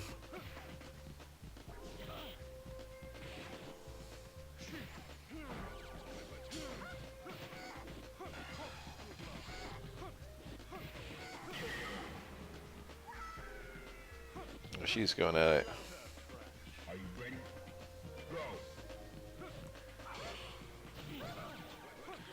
Yes, that's about right. She's got a little toy that's like a bunch of fish on a stick. And sometimes she drags around the fish, which causes the stick to rattle around.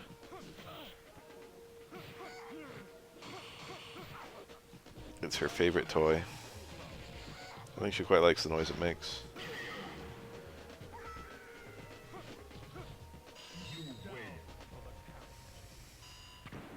It's like a stick and then some string and then some fish on the string.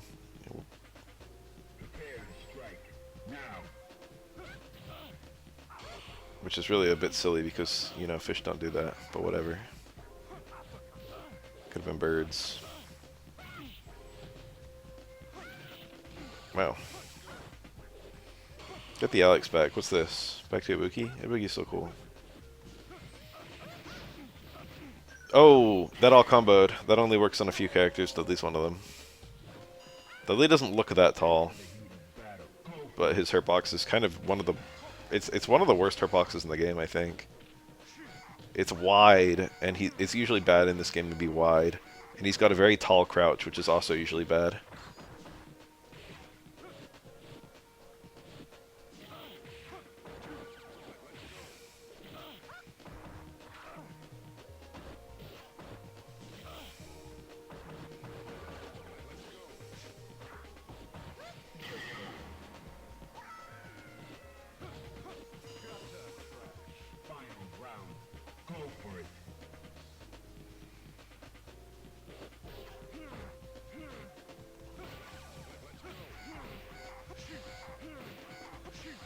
It's hard to say who has the worst hitbox in the game. It's probably just Q.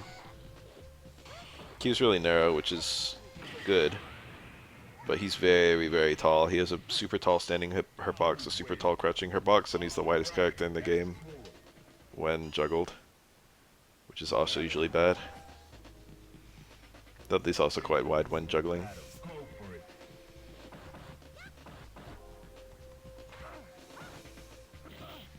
There's like a lot of juggles that only work on Q. Or juggles that are unusually consistent on Q. Oro has a really funny juggle on Q. You can do a 2-hit stand strong into a heavy fireball into towards strong that works mid-screen. It works on everyone in the corner, but Q's the only character where it works mid-screen. Ken can do his TC into double light uppercut on Q mid-screen. That needs specific starters to even work at all and only works on a few characters. But on Q it works from his strongest starter.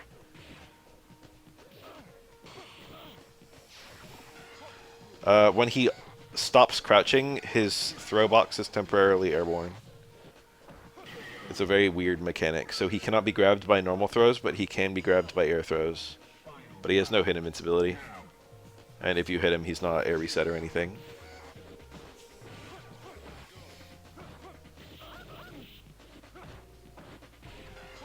It is possible to leverage that.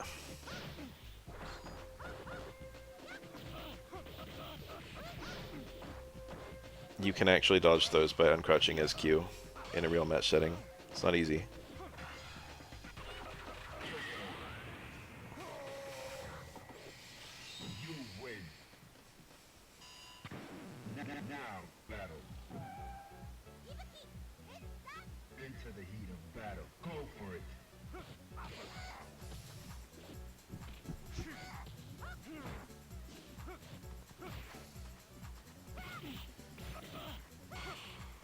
Supposedly Q started as a training dummy. They were programming a character specifically for training mode, is how the story goes. And then gave him a moveset because they had the time and budget. I don't know if that's true, but I have heard it a few times. Q started as Sandbag.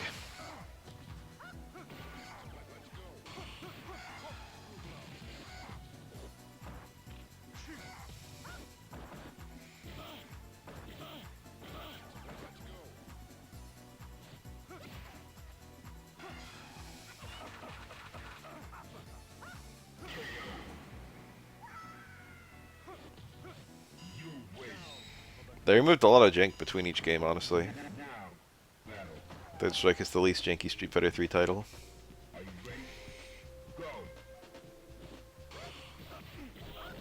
New generation Ibuki has a very hilarious infinite that she can also land off of everything.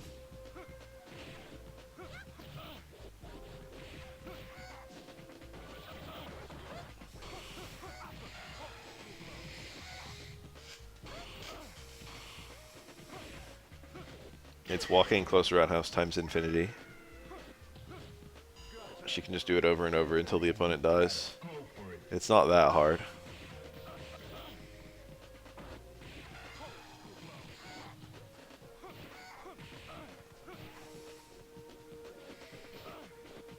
And you can also just land it off of Super 3, because Super 3 sets up a juggle state which allows you to land close roundhouse. And Super 3 can be landed from like every single starter she has. So literally like any combo Ibuki has in New Generation can go into an infinite.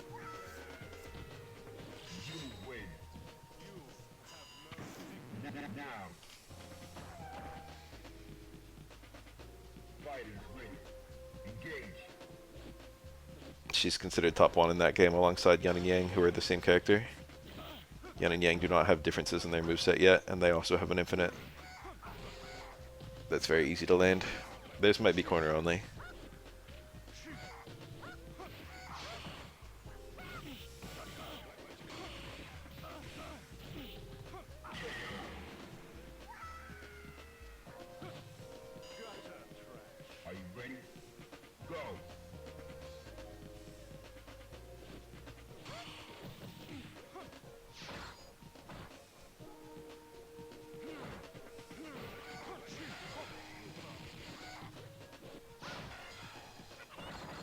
Safe wake up. Oh. I think towards roundhouse was not the way, though. With his red parry, he might have actually had a punish. What is that thing? It's rolling. Is it a Spheal? It looks like a Spheal. As a Pokemon expert, my brain is saying Spheal.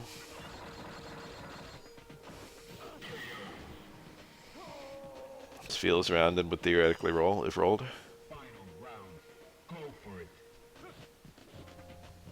Spheal is a perfect design and a perfect name.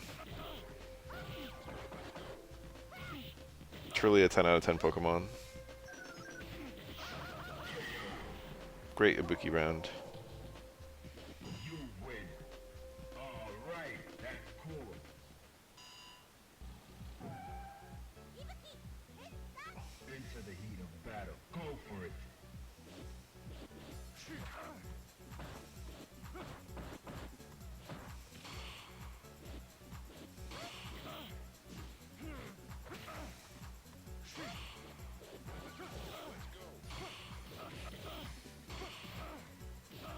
Alright.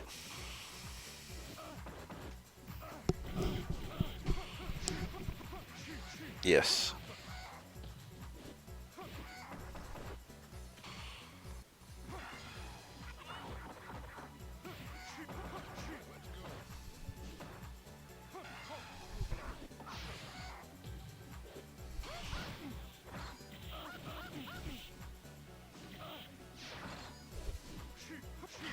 What a nice option. Into the heat of battle. Go for it.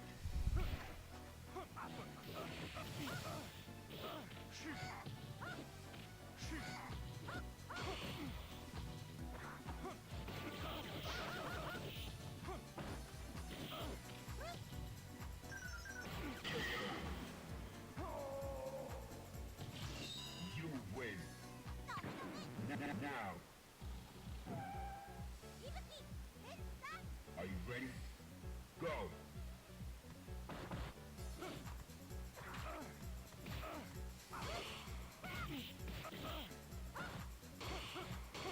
Oh my god.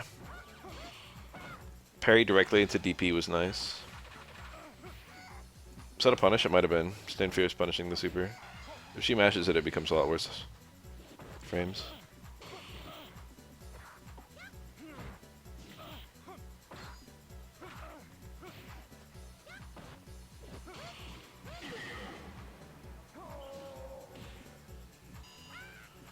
Fighters ready.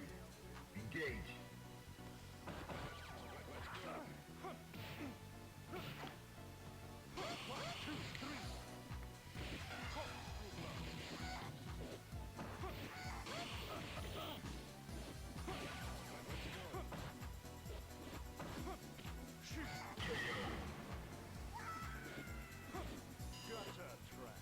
Final round. Engage.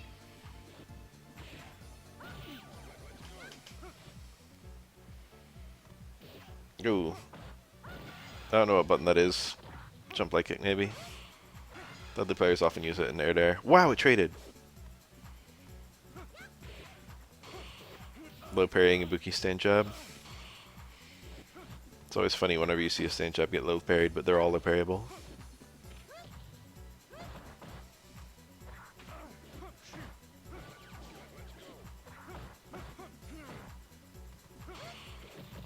Nice.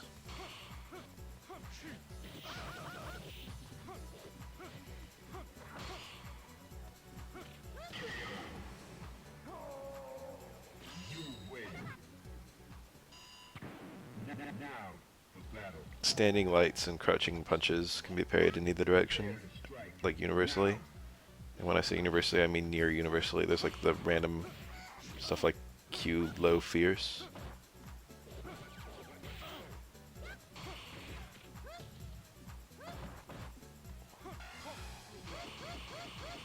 Nice.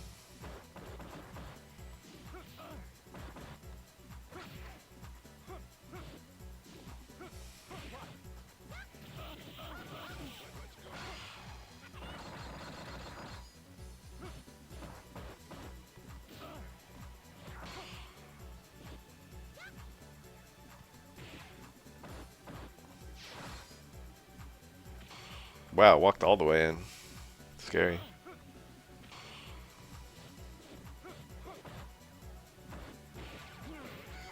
It's been me. I always high parry when I get reset by Deadly, so that low roundhouse reset always works on me. Prepare to strike. Now. Every time a Deadly resets me to low roundhouse, I eat a gazillion damage.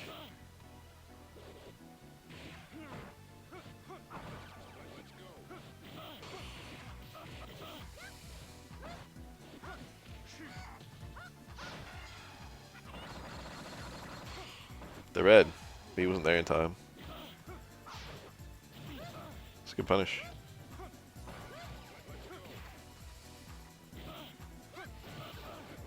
The combo. Towards forward stand jab. If she's running Super 3, she can then land Super 3 there. Well, she can just land Super 3 straight from the overhead. Super 3 is actually surprisingly easy for Ibuki to set up. It's very combo friendly super. It's quite a good super, but Super 1 is generally more useful just for the EX plus the fact the like chip stuff you can do with it. It offers her more safety too.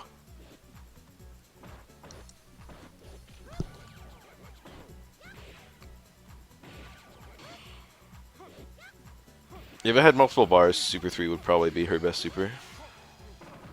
It's not usually a factor.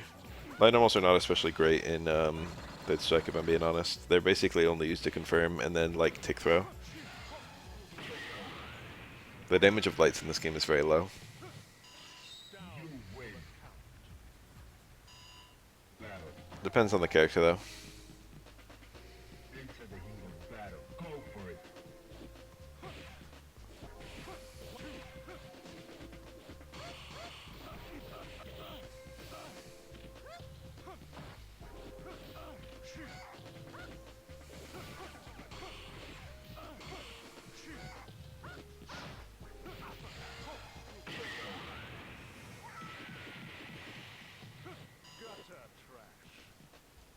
Prepare to strike.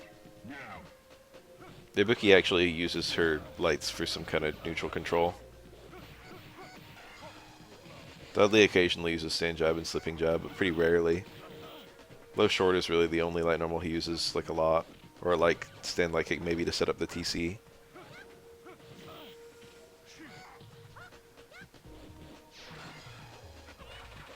That was a punish.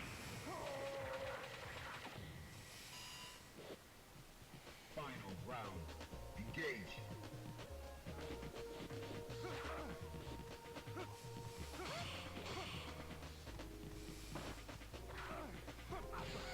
You guys see the air throw attack? Air throw attacks are kind of hype, right? Very rare, very unusual.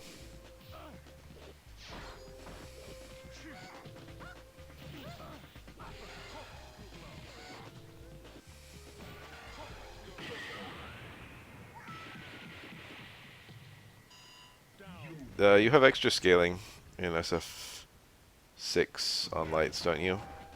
In SF5, the combos they lead to are very limiting, and actually in SF6 as well. So they have that weakness.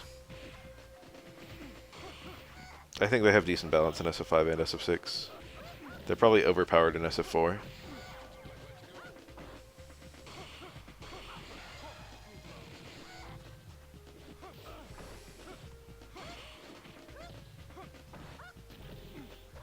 In SF5, most characters only had like a single special move, or even a single version of a special move that would combo from lights. Depended on the character though, but obviously this character's like Kemi, who could just land quite a few things from a light normal. Ready? Go. But there were like whole characters who could only land like one special from a light. And it would usually, there was no like light medium, so it would just be like, you know, light light, and then that one special move. Jab jab light shooting peach or something.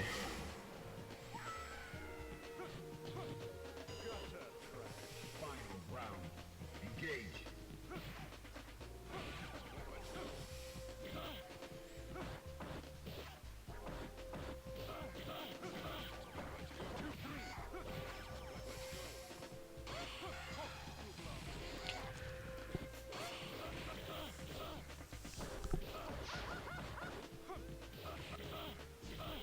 I quite like the little system they've got in SF6 where you, if you drive rush a light, you can usually only get another light, and then you've got to link out of it. You win. Which makes your drive rush combo from lights very restrictive for most characters. Often characters will need two Fighters ready. Engage. drive rushes to go from a light to a heavy. They'll do like jab jab, drive rush, jab, and then a medium normal, drive rush, and then like heavy heavy, or heavy medium or something like that. Medium heavy, depends on the character. My goat Elena can do jab jab, drive rush, jab down fierce. That's nice, that's powerful. She gets her heavy with one drive rush. Aki needs two. Aki gets jab jab, drive rush, jab, stand strong, drive rush, forward roundhouse, coward crouch, kick, etc., etc.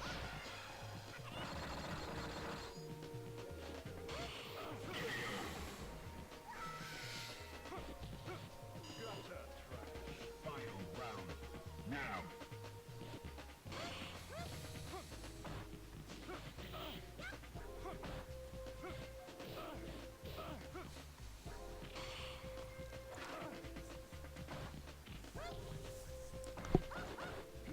Lily got a light into a heavy. Jab, jab, drive rush, jab, down fierce. Or Stand Fierce, I think, works now. Didn't work at launch, I don't think, but now it does.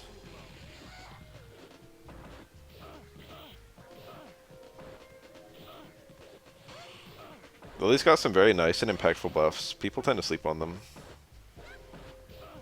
The Fierce Link is quite good. The range buff on medium DP is insane.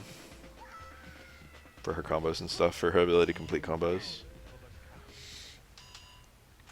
Lily had already fallen out of favor before that buff ever hit the field, ever hit the scene.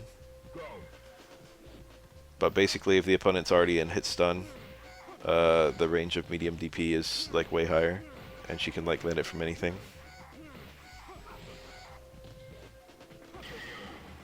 All of her like buttons that cancel even at max range will combo to medium DP.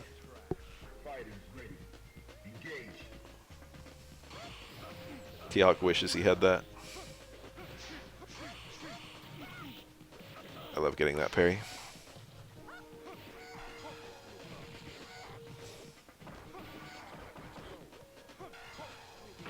Ah, that's one frame parry post freeze. Very difficult.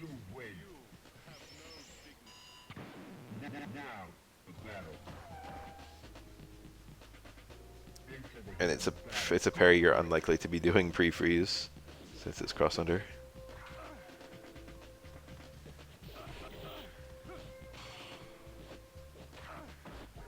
Suddenly crouch jab in this game. Or in just like any game.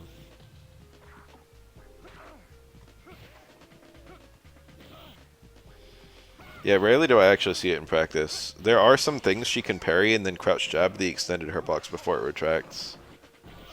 Which is quite cool. She'll like parry a low forward and then crouch jab it while it's inside her. And then super cancel. But yeah, it's very difficult to do. Because it's got so few like startup frames. You got the super like lightning quick.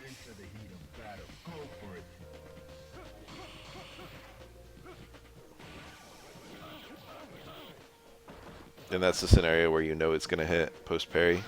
If you're just doing crouch jab and neutral buffer super, that shit's like impossible.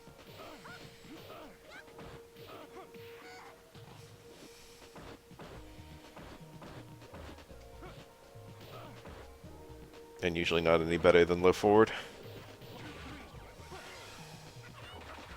Oh, he stood into it. Unfortunate. I don't know what the hell he was supposed to do though and stay crouching.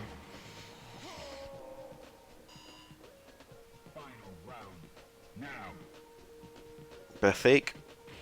Watch. Third strike. That's right. Ooh, down fierce. Hit as a poke. Down fierce is one of Ibuki's few normals that she can super jump cancel even if it's like blocked or parried, I think. I think the super jump window on a lot of her buttons goes away if they're parried. There's something like that.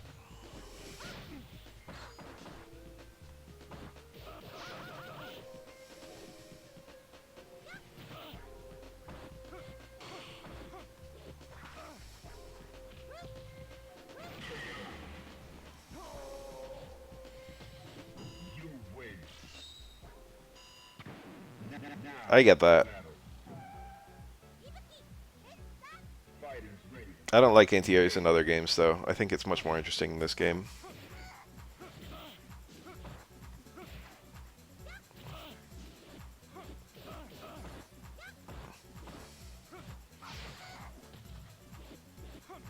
Tokon. No.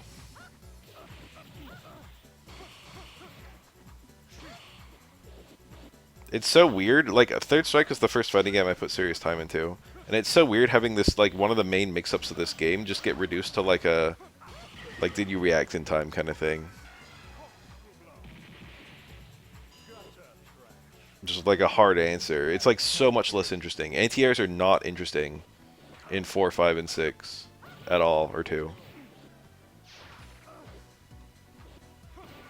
And people defend them like it's, like, I don't know. It seems almost indefensible to me.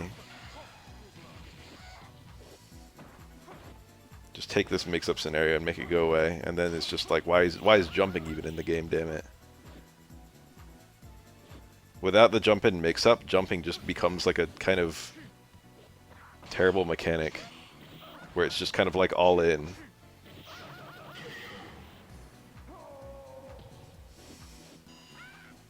It's just like, oh, I'm just doing something with a hard counter and hoping it works. And if it works, I get 40% of the opponent's life, and if it doesn't work, I eat 15%. It's just like, so... I don't have anything else to say about it. It's so uninteresting. There's no play to it.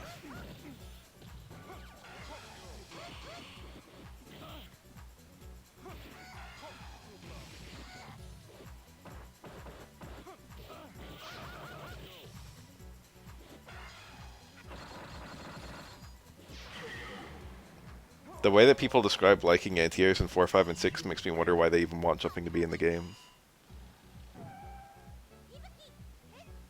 Into the heat of battle. Go for it. Me? It's one of the most common complaints about Third Strike, is people don't like the jump in mix-up.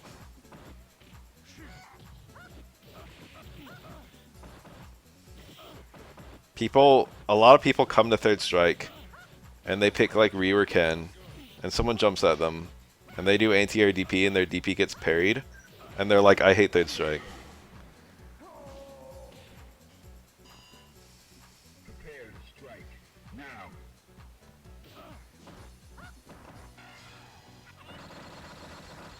For what it's worth, the grounded person has the advantage even in Third Strike. It's just that it's not a... It's kind of like a... It's like you're losing neutral to even jump in the first place in the other Street Fighter titles.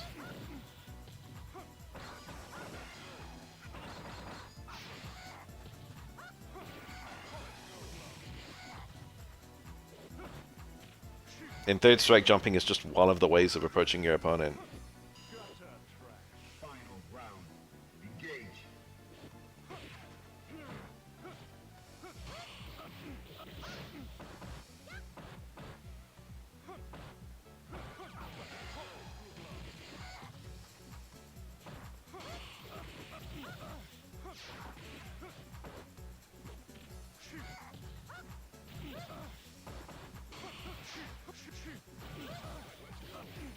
Wow.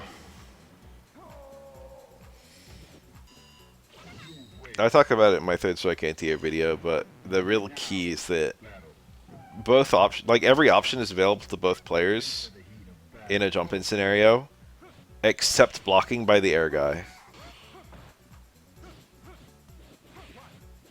And it's the fact that the air guy cannot fall back on blocking that makes the mix-up slanted on in favor of the grounded person.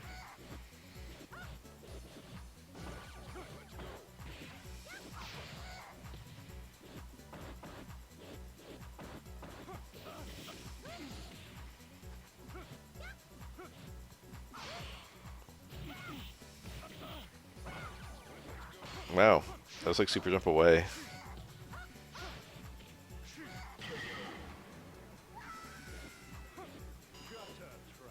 Prepare to strike. Now. Oh, she tried to air throw him. That's really hard to air throw Dudley, because his jump is shorter than every other character. He's like one of the few characters in this game with a noticeably different jump height.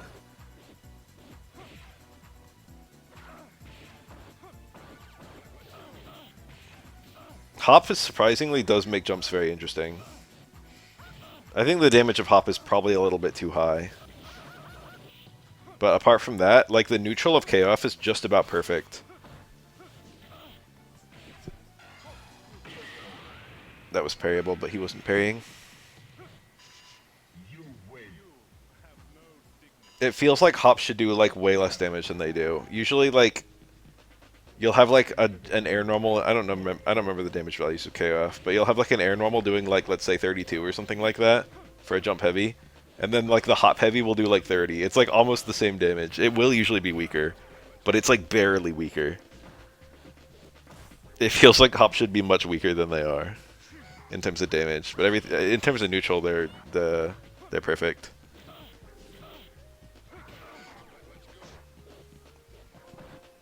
They're an excellent way to make jumping viable in a game with no air block and no air parry. Wow, rarely seen normal jump like kick.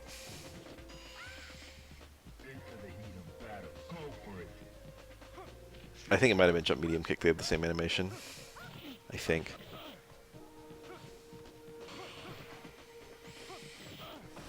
I'm not super acquainted with Ibuki's neutral jump options.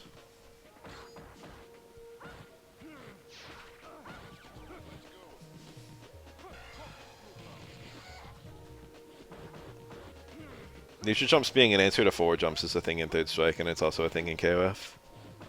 It's a fun idea.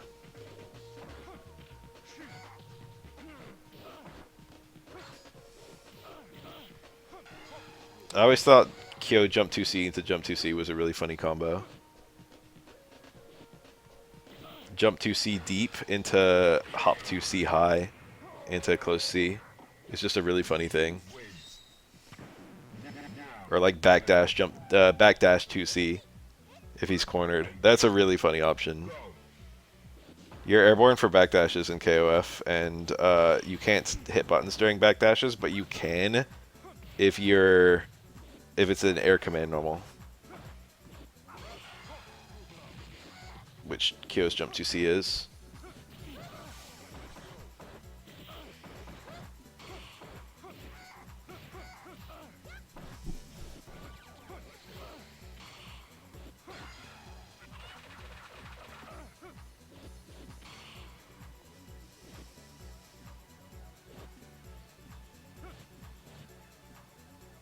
I fucking love KOF.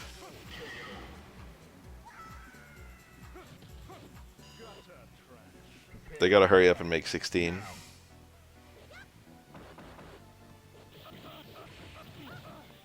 I quite liked enjoying, that's kind of redundant. I've quite liked watching KOF 15 as of this latest patch. I really like Kyo's changes, are very interesting. I've been enjoying Kyo.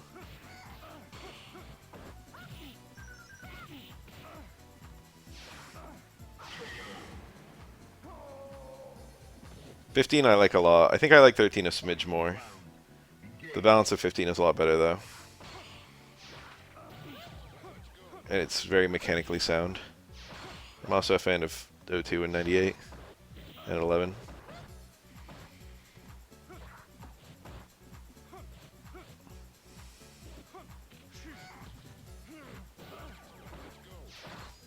I have no strong preference of 2D versus 3D in fighting games, if I'm being honest.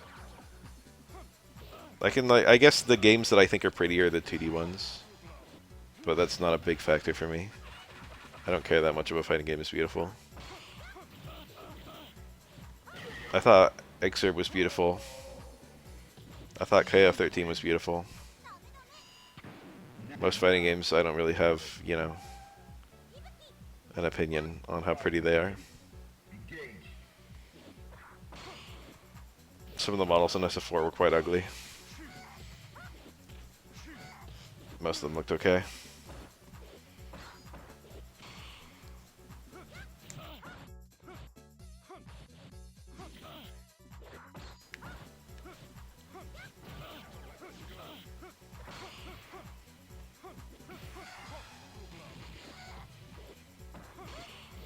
Nice parry.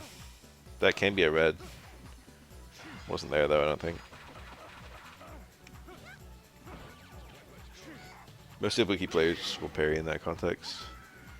Towards forward and the opponent jumps. Ibuki will like OS parry.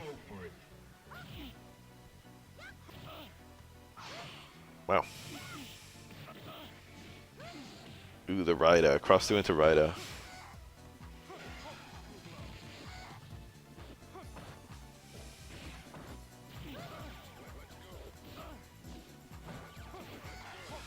I was thinking about booting up SF4 when I was done watching Third Strike in this stream and just like looking at an Omega character and making an Omega at a glance video.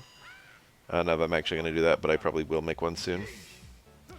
One thing I was kind of considering is I want to do a Mario 64 playthrough where I only do things that I think I could possibly do in real life. I thought it would be funny.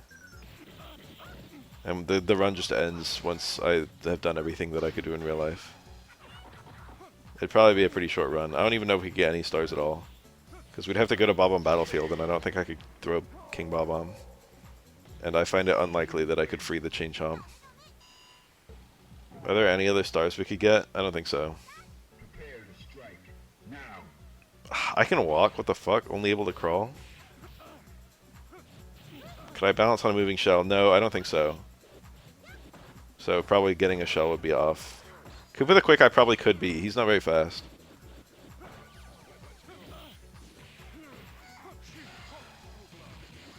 I would need to look at the bars. We'll have to consider that. I could collect 100 coins on some stages, I think. Assuming that I have pockets. I don't know, the coins are pretty big. I definitely couldn't on Bob on Battlefield. A lot of the coins are in the air. I can't, like, shoot out of the cannon and get those coins. I can't use a flight cap.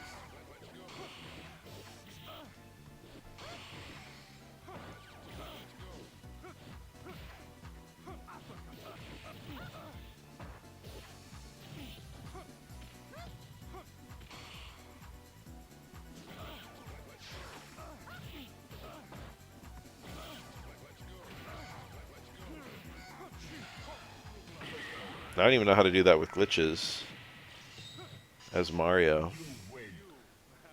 So I have my doubts that I could do it.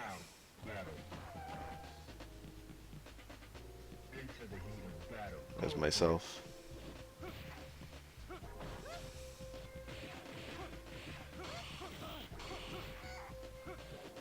We need some data on how much King Bob-omb weighs. If he's like under 100 pounds, I consider it possible I could pick him up.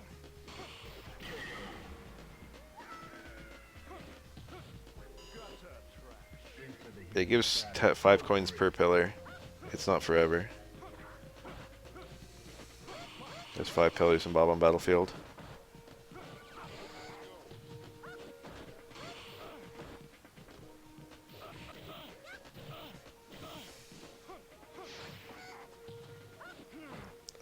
I could probably realistically return the baby penguin to its mother. See, it would be much more fun to, like, be talking about this while doing it. Let's do that at the end of this video. We got 4 minutes left. I think I probably could do some of Cool Mountain. One of the sides would definitively kill me to go down it. But the other one, where you're just kind of going rounds sliding, it would probably be possible. Oh, clutch. 5 parries on that super. And there's no trick to the timing. Just 5 in a row at the fastest speed.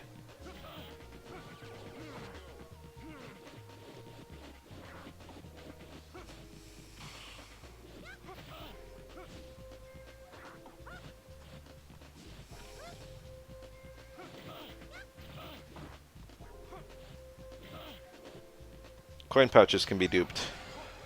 That's one of few ways I'm aware of to get infinite coins on any stage.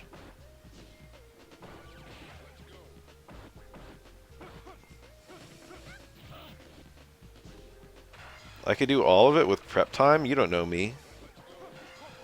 There's a lot of stuff in Mario 64 I don't think I could do with infinite prep time.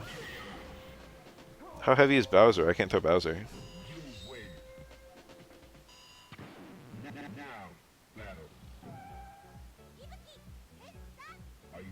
The most lethal star would probably be everything in Lethal Lava Land, ironically. I couldn't even enter that stage.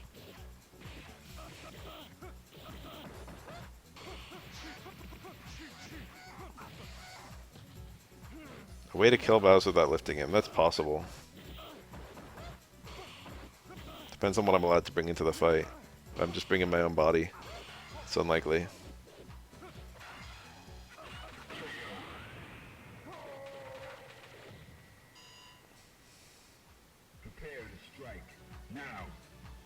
Parry the jump in is something that you often do.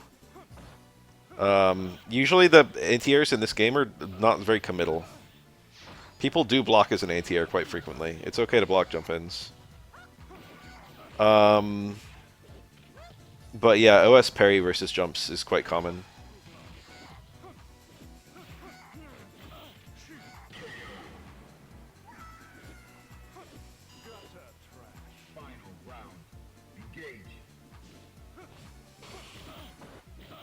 I would simply use a shard of exploded Bob-omb to cut Bowser.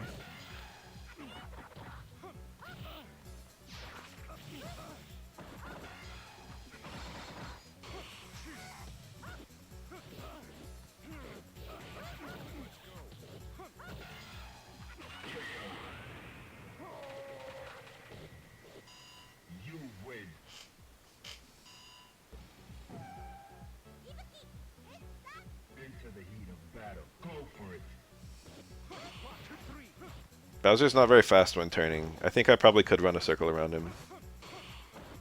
That renders him harmless, as you can see in game.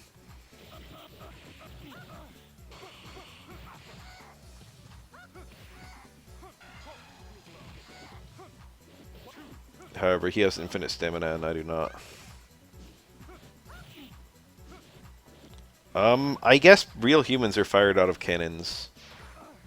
And if I was thus fired into a star, I probably would live. Given that a star instantly, like, you know, Into the heat of battle. makes me invincible.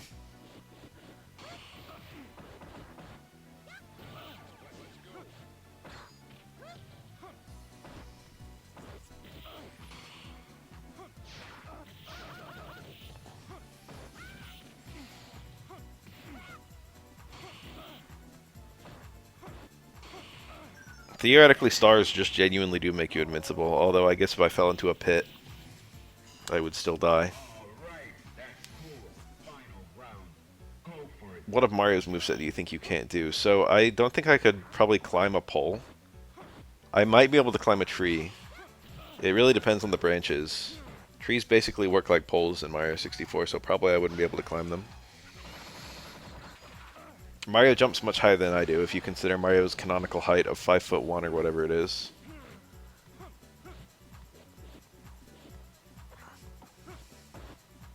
I'm no shot I'm doing the owl. I could probably hold onto the owl for about 10 seconds. No, probably longer than that. I don't know, it depends on how... I don't know, I don't remember the last time I've just hung from a bar. I don't know how long I'd be able to pull that off. It would probably be a lot longer than 10 seconds. But it's quite a long fall. And also, he rapidly